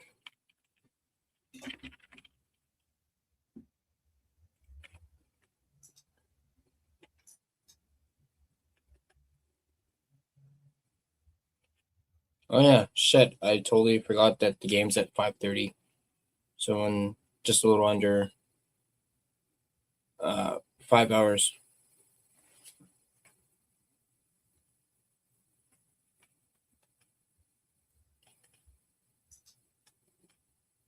I guess that means we'll have an earlier post game.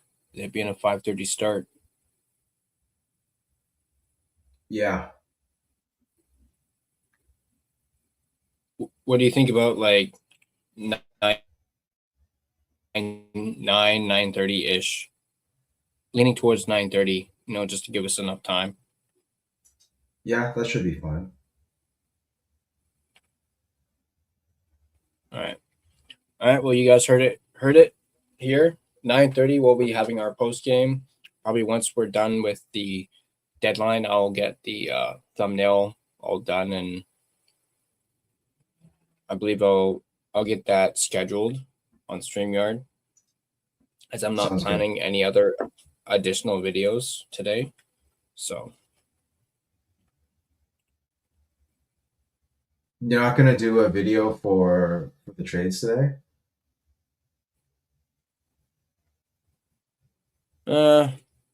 no, we've kind of covered them here. So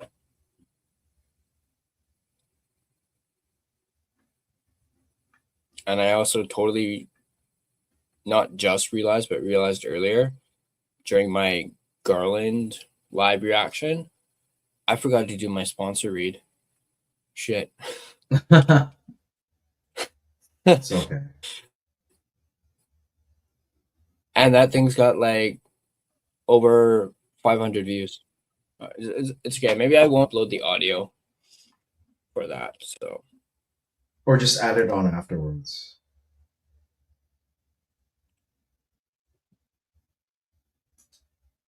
yeah, I'll see if I can do that.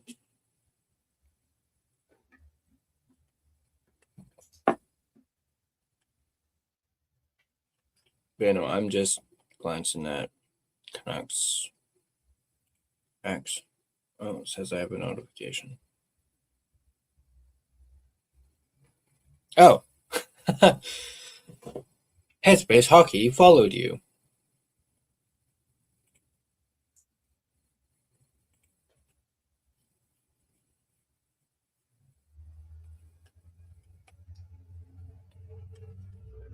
I love how Begsy compared Perry to Kane.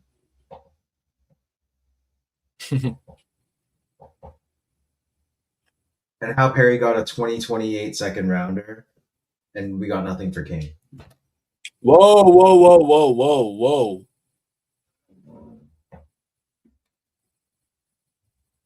Looks like Kadri did go to the Avs. Nice. So Kadri to the Colorado Avalanche. Apparently they circled That's back great. late. That's perfect. Wait, $7 million cap hit. I don't know if this is legit. No, it is. What? Pete Edwards saying Canucks traded 2 4th-round picks for Kane and a six. Wait, is that what we got for Kane? Like acquiring Kane, or No, he's just saying like what we traded to get Kane. oh, okay.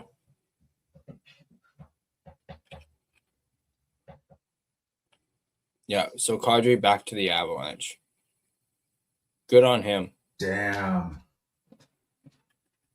So Man, he has a chance you know to what? another cup, man. The Avs are stacked, man. You got down the middle, you got McKinnon, Nelson, Kadri, and Waugh. Holy fuck. They have like a stacked team, man. They're winning the cup this year, man. I have them winning the cup. Plus they have Natchez on the wing. Yeah, so first line, Landeskog, McKinnon, Natchez. And then second line, you got Lehkonen. Sorry, give me a second. Yeah, I think So you got Lehkonen, Lehkonen. Nelson, Nuchinski. Third line, Colton, Kadri, Olofsson. And then even the fourth line, so they have Kelly, Waugh, and Drury. This is such a stacked team. It's crazy.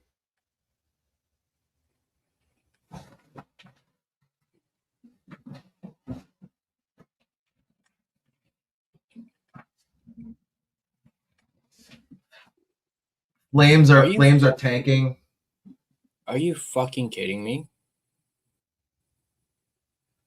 So Thomas Drance tweeted, "Don't worry, we'll bring." Yo, it's live. See if you can pull up the press conference right now, or I can pull it up. There's this quote right here. Alvin is claiming the Canucks didn't get any formal offers on Bluger or Kane. I call bullshit on that. I call bullshit too. That is, excuse me, fucking bullshit. Especially on Bluger. I know teams were interested in Bluger.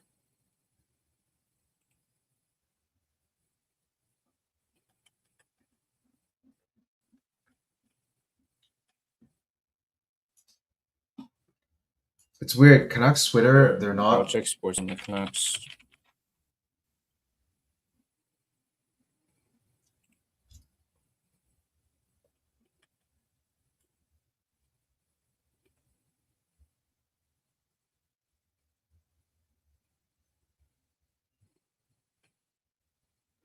Oh, it's on 650.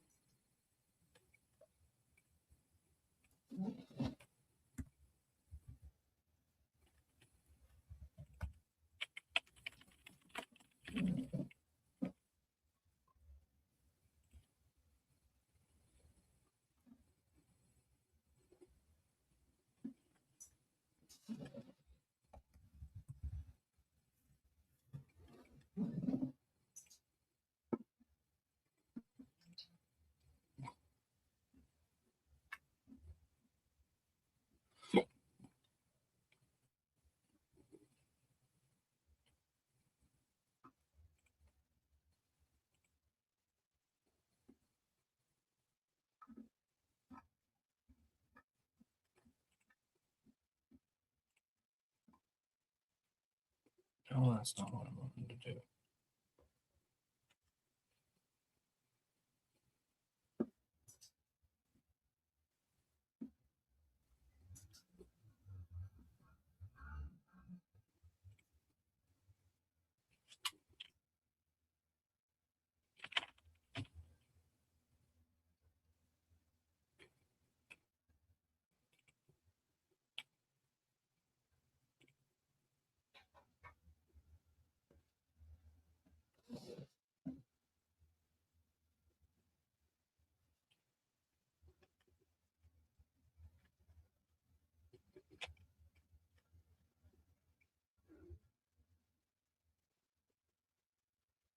I'm not seeing anything.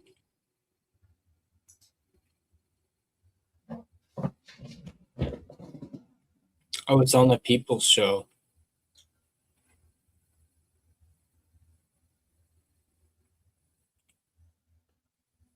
I'm just surprised that the Canucks aren't doing a presser on. I'm excited that we're not starting from scratch.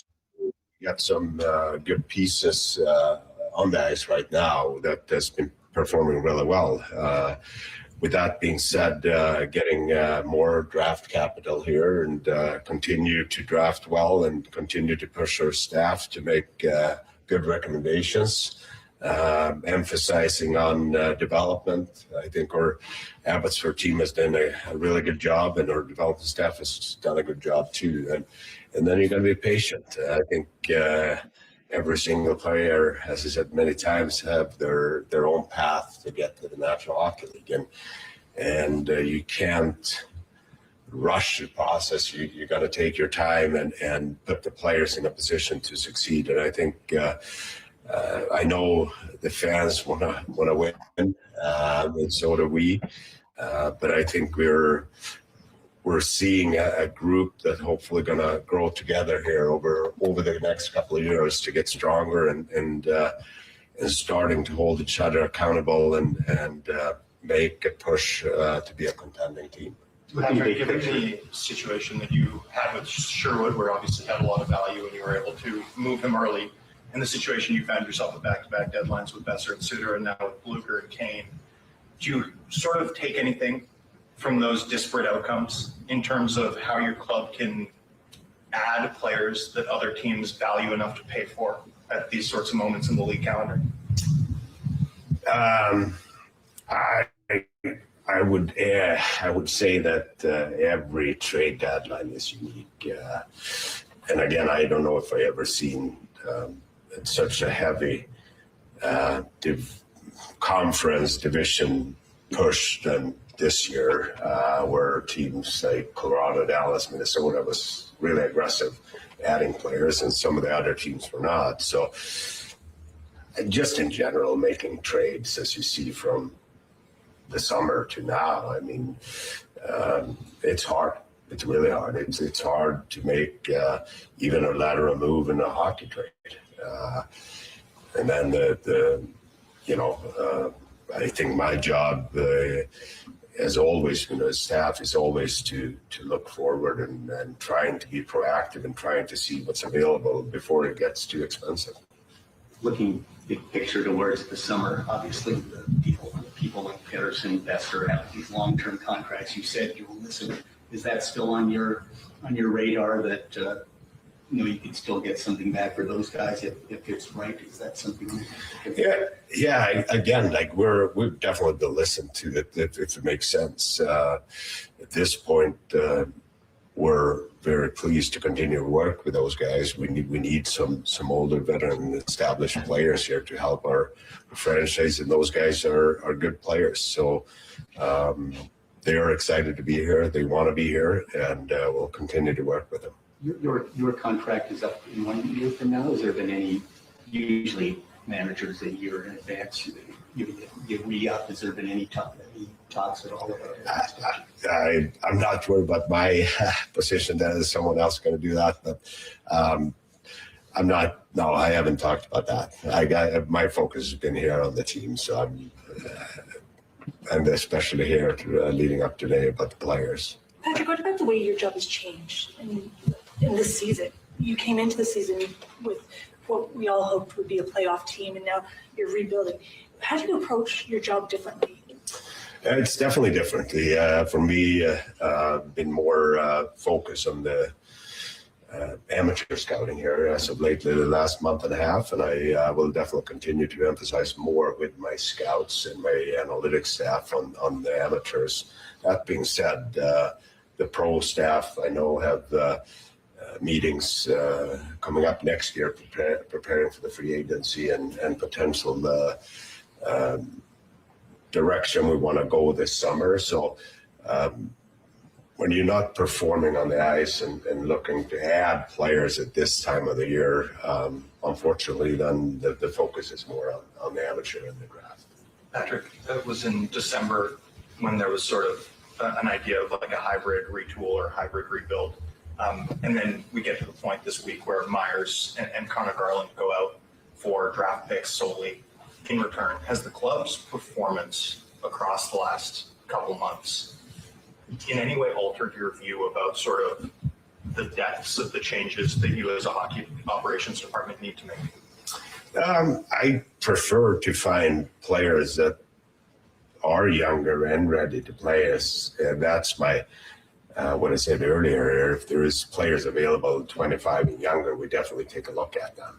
I think draft picks, you can be happy with a later draft pick that is on the right path, but it might take 6-7 years until he plays. So I think you got to balance it out a little bit. And when we have a chance to do that, I think you moving forward a little bit faster, like the deal with Minnesota here, where we get C and Ogren coming in and they're playing games right away versus waiting for another 4 years maybe. So I think we're open for different ideas. I don't think there is one way to do things. I think you got to be definitely open-minded and see what's the best for the club and to what cost for it too. And with some of the players in Garland's shoes, guys with term, the deadline's passed, so everyone can sort of take a deep breath. But how close were you to doing more deals with sort of more established veterans moving out the door, and how will you think through that as a priority between now and July 1? Well, again, you saw what happened with some players out there that have protection. I mean, the players they earn the protection, and you got to respect the protection. So obviously, it's a conversation between the agent and the player if something comes up. Those are always things that you have to take into consideration. But again, like we're not just looking to dump players. I think we have some really good players here, and it's important to surround our younger players moving forward with veteran players. You mentioned Kudratsev by name, and Ty Mueller was recalled. Are there other guys down in Abbotsford that you want to get a look at, or do you have to be cognizant of the young pros that maybe aren't ready for the National Hockey League just yet? Yeah, we've been hurt down there as well. We definitely don't want to just put a young player up in the National Hockey League if he's not ready for it. So I think that's one thing we talked about here with Ryan Johnson, that we want to make sure that the players are up to speed before they get called up here. We still have some good veteran options down there if you need an extra body or not, but especially for a guy like Kudratsev that's been out for a month and a half here, I think it's important that he really get into a rhythm and playing games down there before he gets a taste up here. With Elias Pettersson forward, were there any conversations about his future? No, we didn't talk to him about any changes here at this point. And any teams called on him? I mean, teams are checking in on players, but there wasn't no specific on him there. It's been reported that Evander's not going to play tonight. Is that just still illness from him missing the game the other night as well? I was informed by CMAC here this morning that was something that Footer said down in Chicago. I was when I talked to Footer here after the morning skate, we only have 12 forwards, including Evander. So my understanding was that he was on the ice and he felt good and is playing. Correct. Patrick, I've seen some of the returns that were out there for veteran top four defensemen. Was there any thought from you guys about seeing what was out there for your veteran top four defensemen that are left on the roster? If anybody called us on our players? Yeah, for the veteran top four. Yeah, they were poking around. Yeah. That's Begsy. Patrick, 21-ish games remaining. I may be off by a game or two there. What do you want to see from these players between now and the end game 82?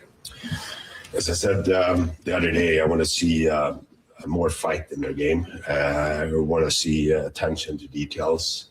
and I want to see us competing for 60 minutes. I think our details need to be overall better, and obviously it comes with execution. And I know it's a privilege every day to play in the National Hockey League, and it's even a more privilege to play in this market in Vancouver. So everybody should be excited and walking into Rogers Arena every day and knowing that it means a lot to put the jersey on with the crest here in place, play in front of the fans. So compete, details, and growth from the younger players. That's what I want to see. And over the course of this week, it seemed like there were a lot of teams that arrived a little bit late to the party as sellers.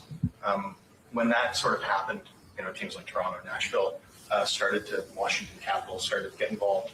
How did you think through the fact that you'd gotten the Sherwood business completed earlier, like 6 weeks earlier? Yeah, I think those are always things that we're looking at. As I said, you never know, and when you get into this week, and you can have injuries, you can teams can have, and when you're going to sell, teams can have other options, and suddenly you might just sit there and you overpriced yourself. And I think those are things that I've learned from Jim Rutherford over the years, that you got to be ahead of the game and always be prepared if a deal comes up. So we felt that again the best deals we made was the ones we made early with Quinn and Keither, and when we had an offer on those players, Myers, Garland, and Kempf and Reichel, we felt good about it. You get the 2028 second rounder for Garland. Was part of the strategy to maybe spread out your draft picks? Yeah, we felt we as we said, we're in the rebuild period. It gives us more flexibility moving forward over the next couple of years. If we want to use some draft capital to add players or use them for draft picks as well. So we don't get too heavy in 1 year. Thank you, guys. Thanks.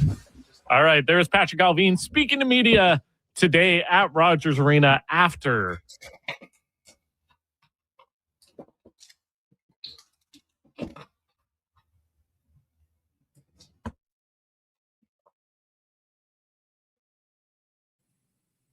There we go. What if I really didn't want to hear I don't want to hear him talk anymore. He's just no. Yeah, we should get him on BS. I mean, if you threw an email or something out there and said like, "Oh, we're willing to take whatever for Kane," I'm pretty sure they could have given Kane away for cash consideration or future considerations. Even if it wasn't a 6. If you can get a 6 for Reichel, a 6 for Kemp, how can you not get a 6 for Kane? Mm-hmm. Or maybe even Bluger, and Bluger, like, come on, man. If you took a 4th, I'd be happy. And now he's like, I was listening to Alvin on Sportsnet too at the same time. Like, I have my earbuds in because someone was complaining about the TV noise. But it's just, he's talking about how he wants to take looks of the players from Abbey and whatnot. You don't have roster spots for them. Like, you have right now, because of Bluger and Kane, let's just not go Kane, but Bluger. You have Curtis Douglas coming up. He's apparently in Toronto meeting the Canucks in Winnipeg tomorrow. So that means Ratu's going to be out again. Yeah. And someone asked him about Ratu being in the lineup, and he's like, "Yeah, we want to see him in the lineup." Yeah, but how? Like, seriously, how? Like, you have Max Sasson, and then you have Ratu, and now you have Curtis Douglas, but you only have 4 center spots. Mm-hmm. Even and if you called up Mueller, one of them to the wing.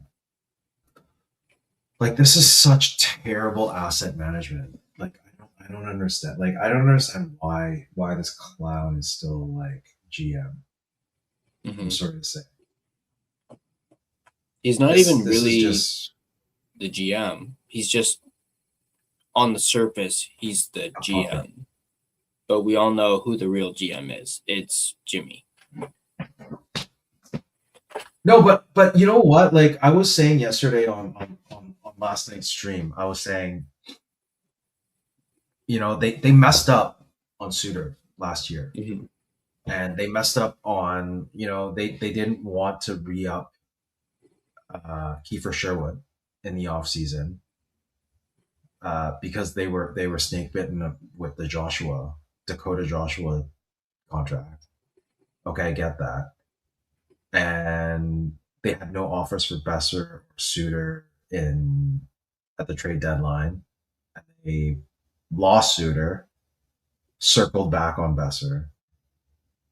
So after that, did they not learn anything and just, like, you're losing Kane for nothing right now? Like, there's no way in hell you can, like, I think Alfred was saying, oh, can you trade him before July 1st? Yeah, but who is going to sign him? Who's going to sign him or trade for him before July 1st if you can just get him for free July 1st, even if they want him? Like, I don't get it. Like, Bluger, fine. You know, he's a character guy. He has leadership qualities. He likes it in Vancouver. He's great on and off the ice. Okay, fine. You can extend him. But seriously, like, Kane is not that bad. Like, the players that were traded today and at the trade deadline, there were a lot of other players that weren't as good as Kane. Speaking of Kane, like, I see tonight. I'm just seeing yeah. a tweet See, about it. I mean, when you were saying that he was held out tonight, it was for asset management, trade purposes. He was at the practice this morning. I saw the footage of it. And apparently Mueller's not. If you held him out, yeah, well, what's the point of getting Mueller up here when you're already loaded? Like, right now, yeah, you have Ratu coming in just for one game in Chicago, and then Curtis Douglas comes in for Winnipeg when they're in Winnipeg. Like, it's just so tired of this. Seriously, I'm so tired of this management team. It's absolutely ridiculous. Yeah, and apparently Othman's going to the Flames.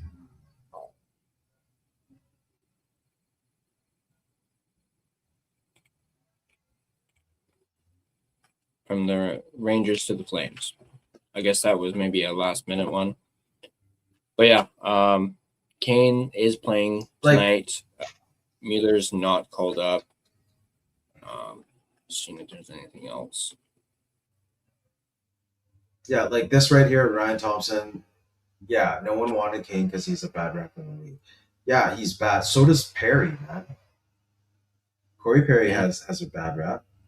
He had that whole scandal where you know the Hawks had to waive him for contract termination because of what he like. I don't know if anyone still remembers. There were rumors and jokes and everything circulating about Perry and Bedard's mom and all of that. Mm-hmm. I think it was like an actual sportscaster of some sort, and Perry, but yeah, Perry has issues.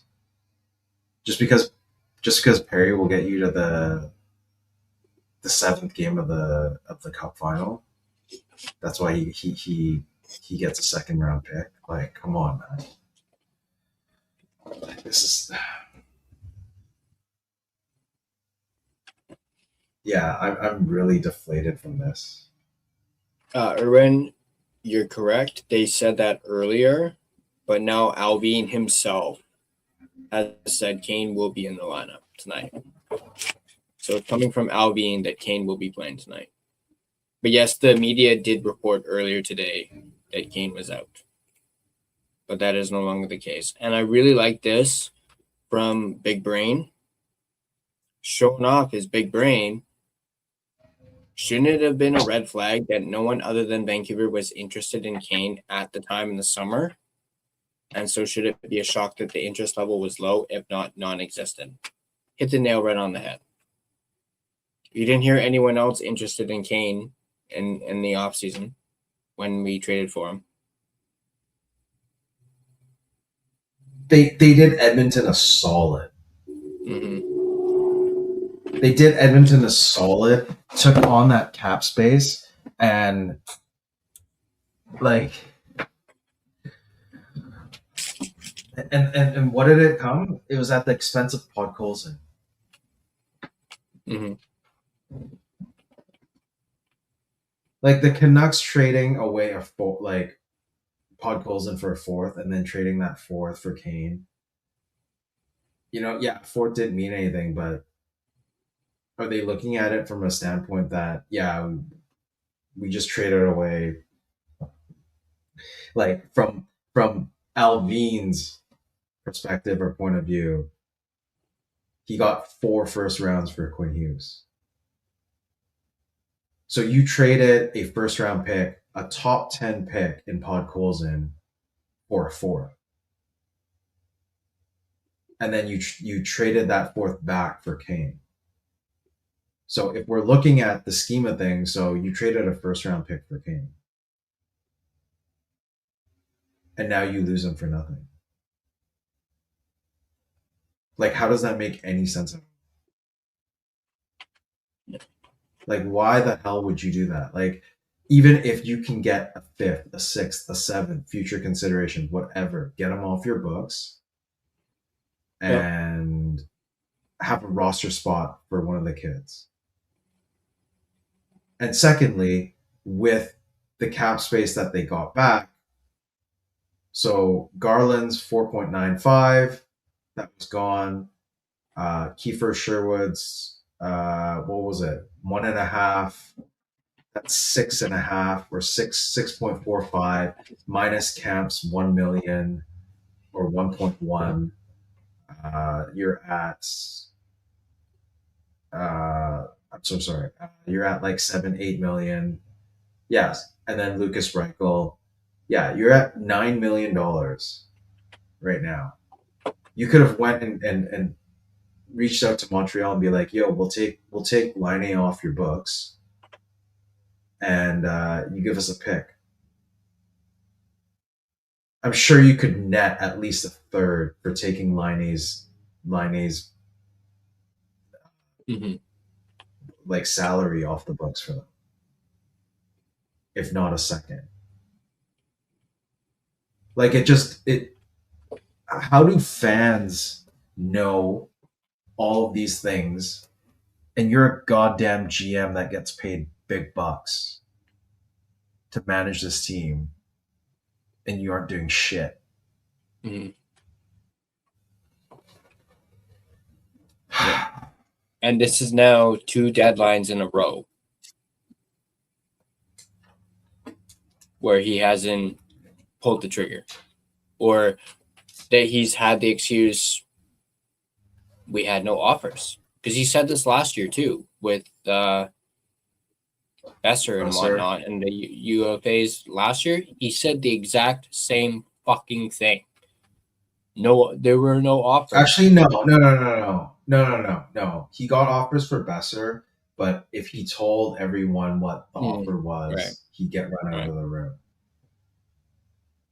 And this year, he's just like, oh, I didn't get any offers. Well, if you didn't get any offers, then go talk to someone and be like, yo, how about I offer you this? It's not a one-way street. It's a two-way street. You're a goddamn GM. Go work your magic. Go talk to other GMs and be like, hey, you know, you might need this. You guys are in playoffs. We'll take a 6th round pick. How's that? Mm-hmm. Like, come on, man. Oops. Like, I don't understand how seriously, I'm just so pissed off right now. Yeah. like Rain said, king of word vomit. Like I had listening to him talk, I had a hard time, not bursting out laughing at the shit that was coming out of his mouth. I mean, this isn't anything major, but he called Sherwood Keither. He called him Keither Sherwood, not Keeper. I don't know if you caught that, but that made me laugh. No, when I heard his voice, I just wanted to turn it off. Yeah. Yeah, the management isn't afraid to take the L on Kane, likely refused a few low balls. Yeah, if you got low ball, just take it. Yeah. You took a second and a third for Garland. You took a second and a third for Garland. That's pretty low ball. But I mean, yeah, given that there's still a 6x6 attached to it, fine. Okay, I'll give that to you. But if you got an offer of anything for Kane, you just take it and run. Mm-hmm. No, not the graveyard of the Pacific, graveyard of the league.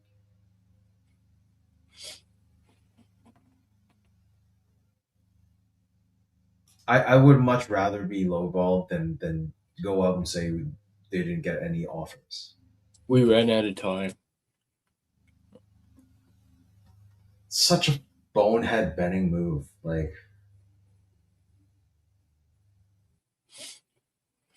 you accumulating all these picks. He's like, yeah, we got a picks for a couple of years. Yeah, okay.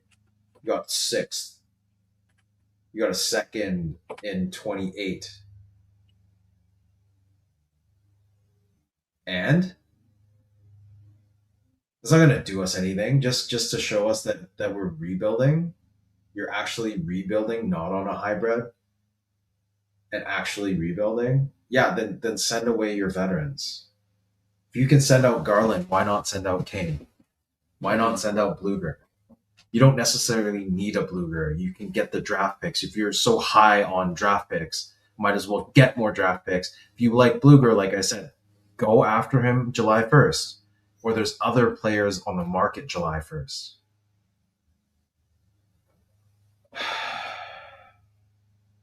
Yeah, again, I'm finding it very hard to believe that there were no offers, especially for Bluger. Like, I don't know about Kane, but how were there not offers for Bluger?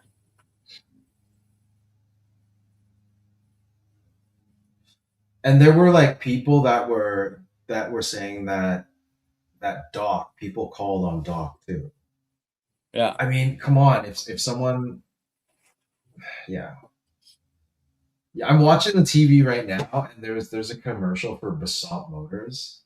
I didn't even see this before. I didn't realize it. So yeah, Garland's finally out, but there's 3 people for the Basalt Motors ad, and one of them is Bluger. Oh, so he's not resigning. Like he's not going to be resigning in the off season. And there's Lekaramaki and Doc. Oh my god! Like this is. Yeah, sorry. You're tired. I'm tired. I think we're done. Like I'm so sorry to like just end this abruptly, but I'm just so deflated. But last few comments right here. Rain, you're right. Not on the first. That's great. I'll answer this for Fangirl. I have tendonitis in my wrist, and I might also have nerve damage because I've been feeling it in my hand, and I've lost quite a bit of strength in my hand. So might be something going on with my fingers too. But I just wanted to answer that for Fangirl.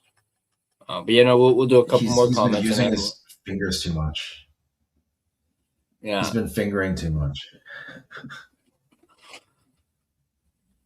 Sorry, children.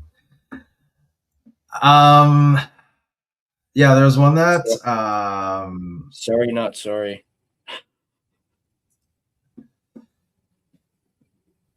It is a bad beat, I guess. I don't play poker, so what is this? No. Okay. Yeah. So Windy City Hockey, thanks for coming over. Yeah, Nick, good to see you, buddy. Yeah, bad asset trading the 4th for Reichel and only getting a 6th. So yeah, think about it from that point of view. You traded a 4th for Kane, and if you got a 6th for Kane, I would have been happy. You got something for Reichel. Yeah. You got nothing for Kane. The fact that you got something for Reichel and nothing for Kane speaks for itself.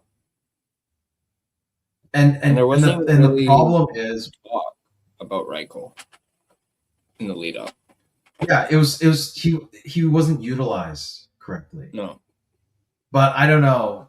Windy City Hockey, let me know, because you told us when this trade fell down or came through that he was just not he just wasn't very good.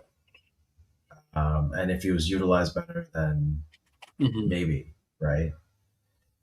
He looked good the first couple of games he came in, and that was about it. But like I said, like Reichel is an RFA. You can trade him at the draft.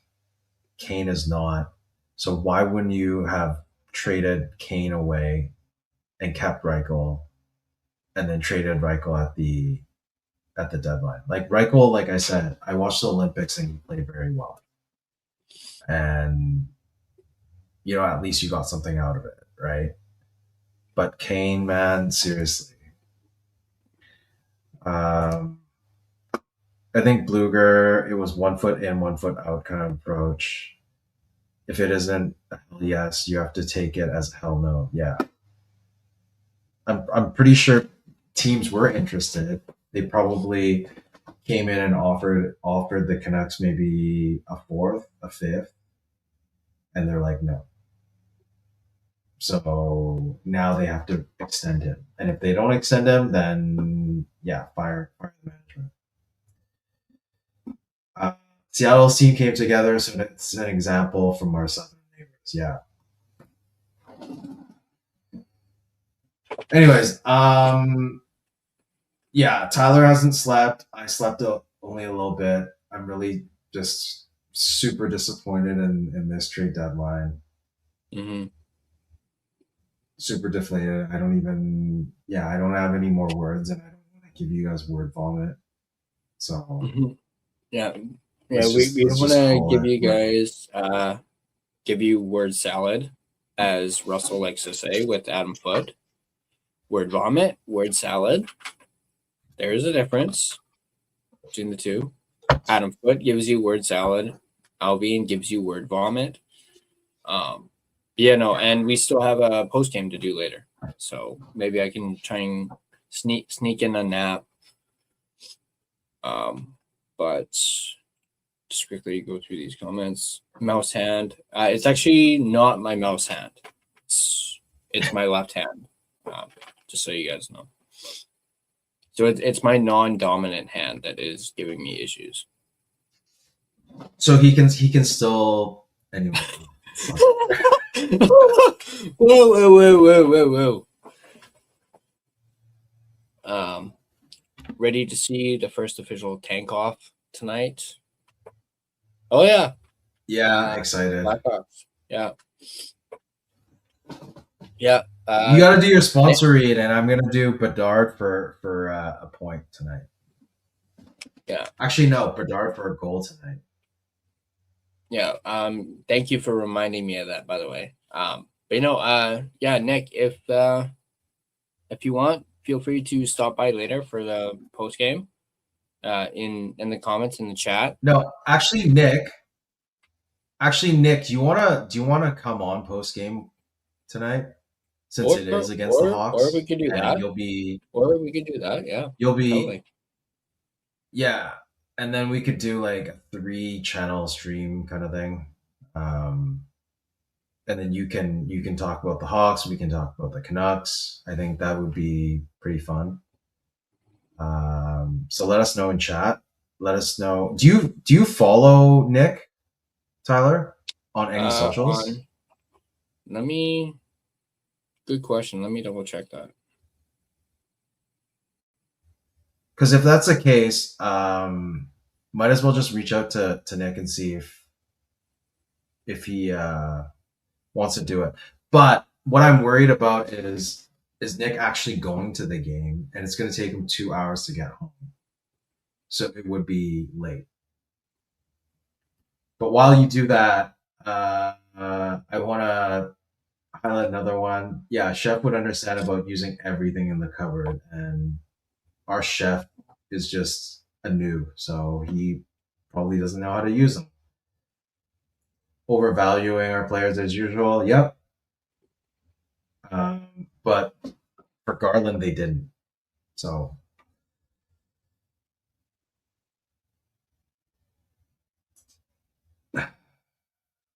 yeah, that would be hilarious. Yeah, he's still gonna be a Canuck for his 1,000th game because he only needs 11 games, I think.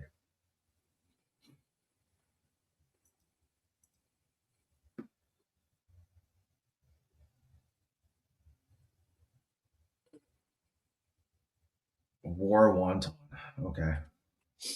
Ooh. Yum yum. Sweet. That sounds great. All right. So next. So Nick, are you enjoy? Perfect. He's not going to be at the game tonight. So yeah, check out the post game tonight. We'll do it 9:30, so Central Time. That would be 10:30. And if Nick, I think I have Nick on X. So maybe I'll reach out to him. I couldn't find him on there. So yeah, so maybe I'll let Tyler and Nick coordinate everything. I'll just show up as usual, and then we'll talk some post game. Hopefully, there's some interesting things we can talk about tonight for the post game, as opposed to this uninteresting trade deadline for the Canucks. I mean, every other team did well. I mean, the Wild went out, got the players that they needed. Avs definitely strengthened their bottom nine, and yeah, it's gonna be exciting to watch the Avs and the Wild duke it out in the Central. Aside from that,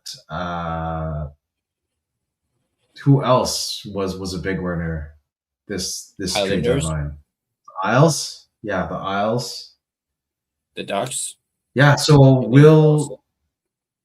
the Ducks also strengthened. So that's going to be interesting. So we'll see. We'll try to digest everything and then maybe talk a little bit about the trade deadline with Nick tonight. Talk about the game. Hopefully it's more eventful. Hopefully it's I doubt like the last game. Minus the score. Kane, like at least entertaining wise. No, I think because Kane is going to be back in the lineup, it's having Kane out of the lineup was very refreshing for once, because you had Petey with Hogs, our Swedish touch line, and now you have Kane back there, so he's going to be playing with Petey again, and Petey's just going to be like, what the hell am I going to do? So, yeah, let's see what's going on. But we're at 2:25 right now, so let's just end it. Typically, I would probably. We were picking which teams did well. You can probably throw Columbus in there too with that Garland deal. Yeah. At least from a Columbus perspective, they did well getting Garland. Oh, they did for sure. Oh, yeah. Because in any other trade deadline, I don't think they would have given up like a first for Garland. Well, I think I posted it in your guys' chat last night. If Garland wasn't in a slump and was like regular Garland production level, we probably would have gotten a first. No. No, not with that 6x6. With that 6x6, probably not. Garland's 29 and he has 6 years. By the time he finishes his contract, he's 35. So Columbus is taking a huge risk on this. And if they didn't extend them last offseason and he was a UFA, he'd get a first. Even in this situation. If he was playing well, probably a first and a prospect. A first and another pick. But right now, because of that contract, it's only a second and a third. And the Canucks, I would say it's a fair deal looking at everything, but it would be fair if it was a 26 second and not a 28 second. Yeah. I do feel as though maybe if his production was like usual Garland level, maybe instead of a first, maybe we would have gotten 2 seconds. Yeah, maybe. So we but they weren't going to give. They wouldn't have given the St. Louis second. Come on, man. No, you know they're that not. St. Louis second is prime, yeah. But I do think we would have gotten more if Garland wasn't in a slump and wasn't underperforming this year. Yeah. All right, I'll do my sponsor read. You already did the betting odds. So yeah, let me find it. Gosh, I can't believe I forgot to do it for my Garland one. Poopy. But no, hey Harry. Hey Harry. I'll quickly do my sponsor read. As you guys can see in the corner down below here. By the way, we didn't even really talk about this. I mean, obviously this is maybe like a one-time deadline thing. Who knows? Maybe if we do a deadline show next year, we'll bring it back and maybe update it. But there you go, the deadline presentation thing that I did, that I was up all night doing. The little background here. If you guys want to actually see the background, let me just quickly.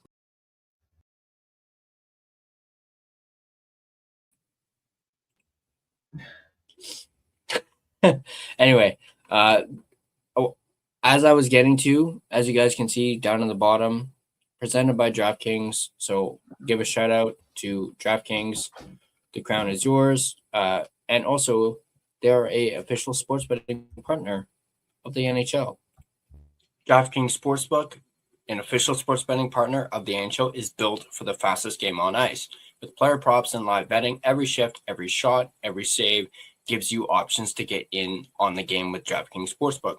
New customers bet just $5, and if your bet wins, you get $300 in bonus bets instantly. Download the DraftKings Sportsbook app and use code THPN, that's code THPN, to turn $5 into $300 in bonus bets if your bet wins. In partnership with DraftKings, the crown is yours. Gambling problem? Call 1-800-GAMBLER. In New York, call 877-8-HOPE-NY or text HOPE-NY. In Connecticut, call 888-789-7777 or visit ccpg.org. On behalf of Boot Hill Casino in Kansas, wager tax pass-through may apply in Illinois, 21 plus in most states. Void in Ontario, restrictions apply. Bet must win to receive bonus bets, which will expire in 7 days. Minimum odds required. For additional terms and responsible gaming resources, see dkng.co/audio. This is a limited time offer. Copyright 2026 NHL, all rights reserved. This video has been a presentation of both DraftKings Sportsbook as well as the Hockey Podcast Network. Be sure to check out the network for your favorite podcast covering your favorite team at thehockeypodcastnetwork.com, the home of hockey podcasts, where it's every team, everywhere.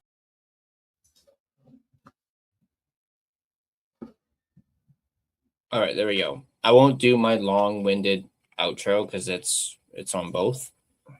But I will say, again, we are streaming on both Headspace Hockey and The Line Change. So we're streaming on both channels. So on that note, be sure to hit that like and subscribe button for Headspace Hockey, as well as The Line Change. Definitely show some love towards Headspace Hockey. they obviously had their debut episode last night, which was absolutely fantastic. They had Canuck Clay, the Clay father, as their first official guest, coming from a hotel room in Grand Prairie, Alberta, and it was great. I watched pretty much the entire thing. It was great to see, and like what I mentioned in the chat last night, you guys are halfway. I mean, I haven't looked at it since, but you guys are halfway to 100 subscribers in one episode. So, yeah, we got a couple more. Yeah, so kudos to you and Irv. I'm happy for both of you. You're, what was it that Justin said last night? 450 away from 500. Then you just need the 3,000 watch hours to get. Yeah, it's gonna be tough, but we'll do more of these. Oh yeah, for sure. But no, this is great. Just quickly for DraftKings, these are my picks for today. I'm gonna go Connor Bedard and Quinn Hughes each with a point tonight. $10 gets you 15 for Quinn, or $10 gets you 13.25 for Bedard. If you parlay them, gets you $20. So 10 gets you 20. I think it's a pretty safe bet. If you do bet responsibly. But that's my picks for the DraftKings today. Also, a quick reminder, odds are subject to change. So keep that in mind as well. But I guess that is all. Once again, we are double streaming on both The Line Change and Headspace Hockey. So go ahead, if you haven't yet, go subscribe to Headspace Hockey. They are on Twitter as well. Go ahead and give them a follow as well. Instagram also. It's just Headspace Hockey for all three. So just if you have time, if you want to help us out, give us a follow and ring that notification bell so you know when we're on. But as Tyler was saying, we're going to be on tonight with Nick from Windy City Hockey to break down the post game and maybe talk a little bit about the trade deadline. Mm-hmm. Yeah, for sure. Especially since, the Hawks made that move. They traded away their captain. So we'll obviously get Nick's thoughts on that and maybe the potential for a certain Connor potentially being the next captain of the Chicago Blackhawks. So nice. We'll definitely go over that. We'll go over a bunch of stuff. We'll go over the game. But as you can tell, G and I are exhausted. Like I mentioned, I didn't sleep. So I might, like I said, try and get a bit of a nap in before the game. So I hope you guys enjoyed this collaboration between Headspace Hockey and The Line Change. This was a lot of fun. 2 hours and 30 minutes. Not too shabby. But yeah, I hope you guys enjoyed. And obviously we will do more. Just going to quickly do this. So Kadri is at 20% retained. So this is the Kadri deal. That's still pretty good. I mean, 20% off of $7 million. And that conditional first, second, Olofsson, and dude, that is a haul, man. And that first is a haul. That is a good hockey trade. 2028 first and conditional 2027 second. Yeah. So I guess it's quite the haul for Kadri. So I guess Calgary gave up one of those second round picks that they got for Uyghur, right? Or were they 2026? Oh no! It's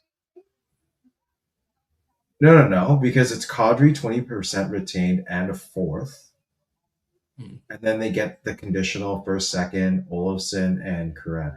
Like that is great. Olofsson can be pretty good. Oh wait, so yeah, never mind. Flames are getting a first back. Yeah, first and I, second. I misread that. But the second is in 27. So Mhm. you know, So we'll now have four. more. No, 3. Still 3. Oh, Because still it's 3. 3 and 26 and then 2 and right. 2 and 27. But conditional. So Mhm. we'll Yeah. have all the finalized deals by the time post game runs along. So we'll talk a bit more about that at that time. But yeah, that is one heck of a trade, though. Good on Colorado and Calgary for getting that done. Last minute. Last second. We'll sign off. Once again, hope you guys enjoyed this collaboration. Once again, as I keep saying, hit the like and subscribe for Headspace Hockey for the line change, and we'll obviously do this again. Maybe a draft one, perhaps. We'll see. Possibly. Or even like an end of season we could even do. We'll decide that when we cross that bridge. But once again, I hope you guys enjoyed. I'm Tyler. He's Gerald. Gerald. And Gerald and one half of Headspace Hockey. Just so you guys know. We'll hopefully see Swervin tonight too. So yeah. Irvin. Speaking of Irvin, he says let's stream round 1 for the draft. So there you go. Hope you guys enjoyed. So yeah, let's. We're gonna sign off. We'll see you guys later for the post game. Once again, we'll have Windy City Hockey on for our post game later tonight. Hope to see you guys there. And as always, make sure that notification bell is turned on for both channels, and like and subscribe. And we'll catch you guys in the post game later tonight. Peace.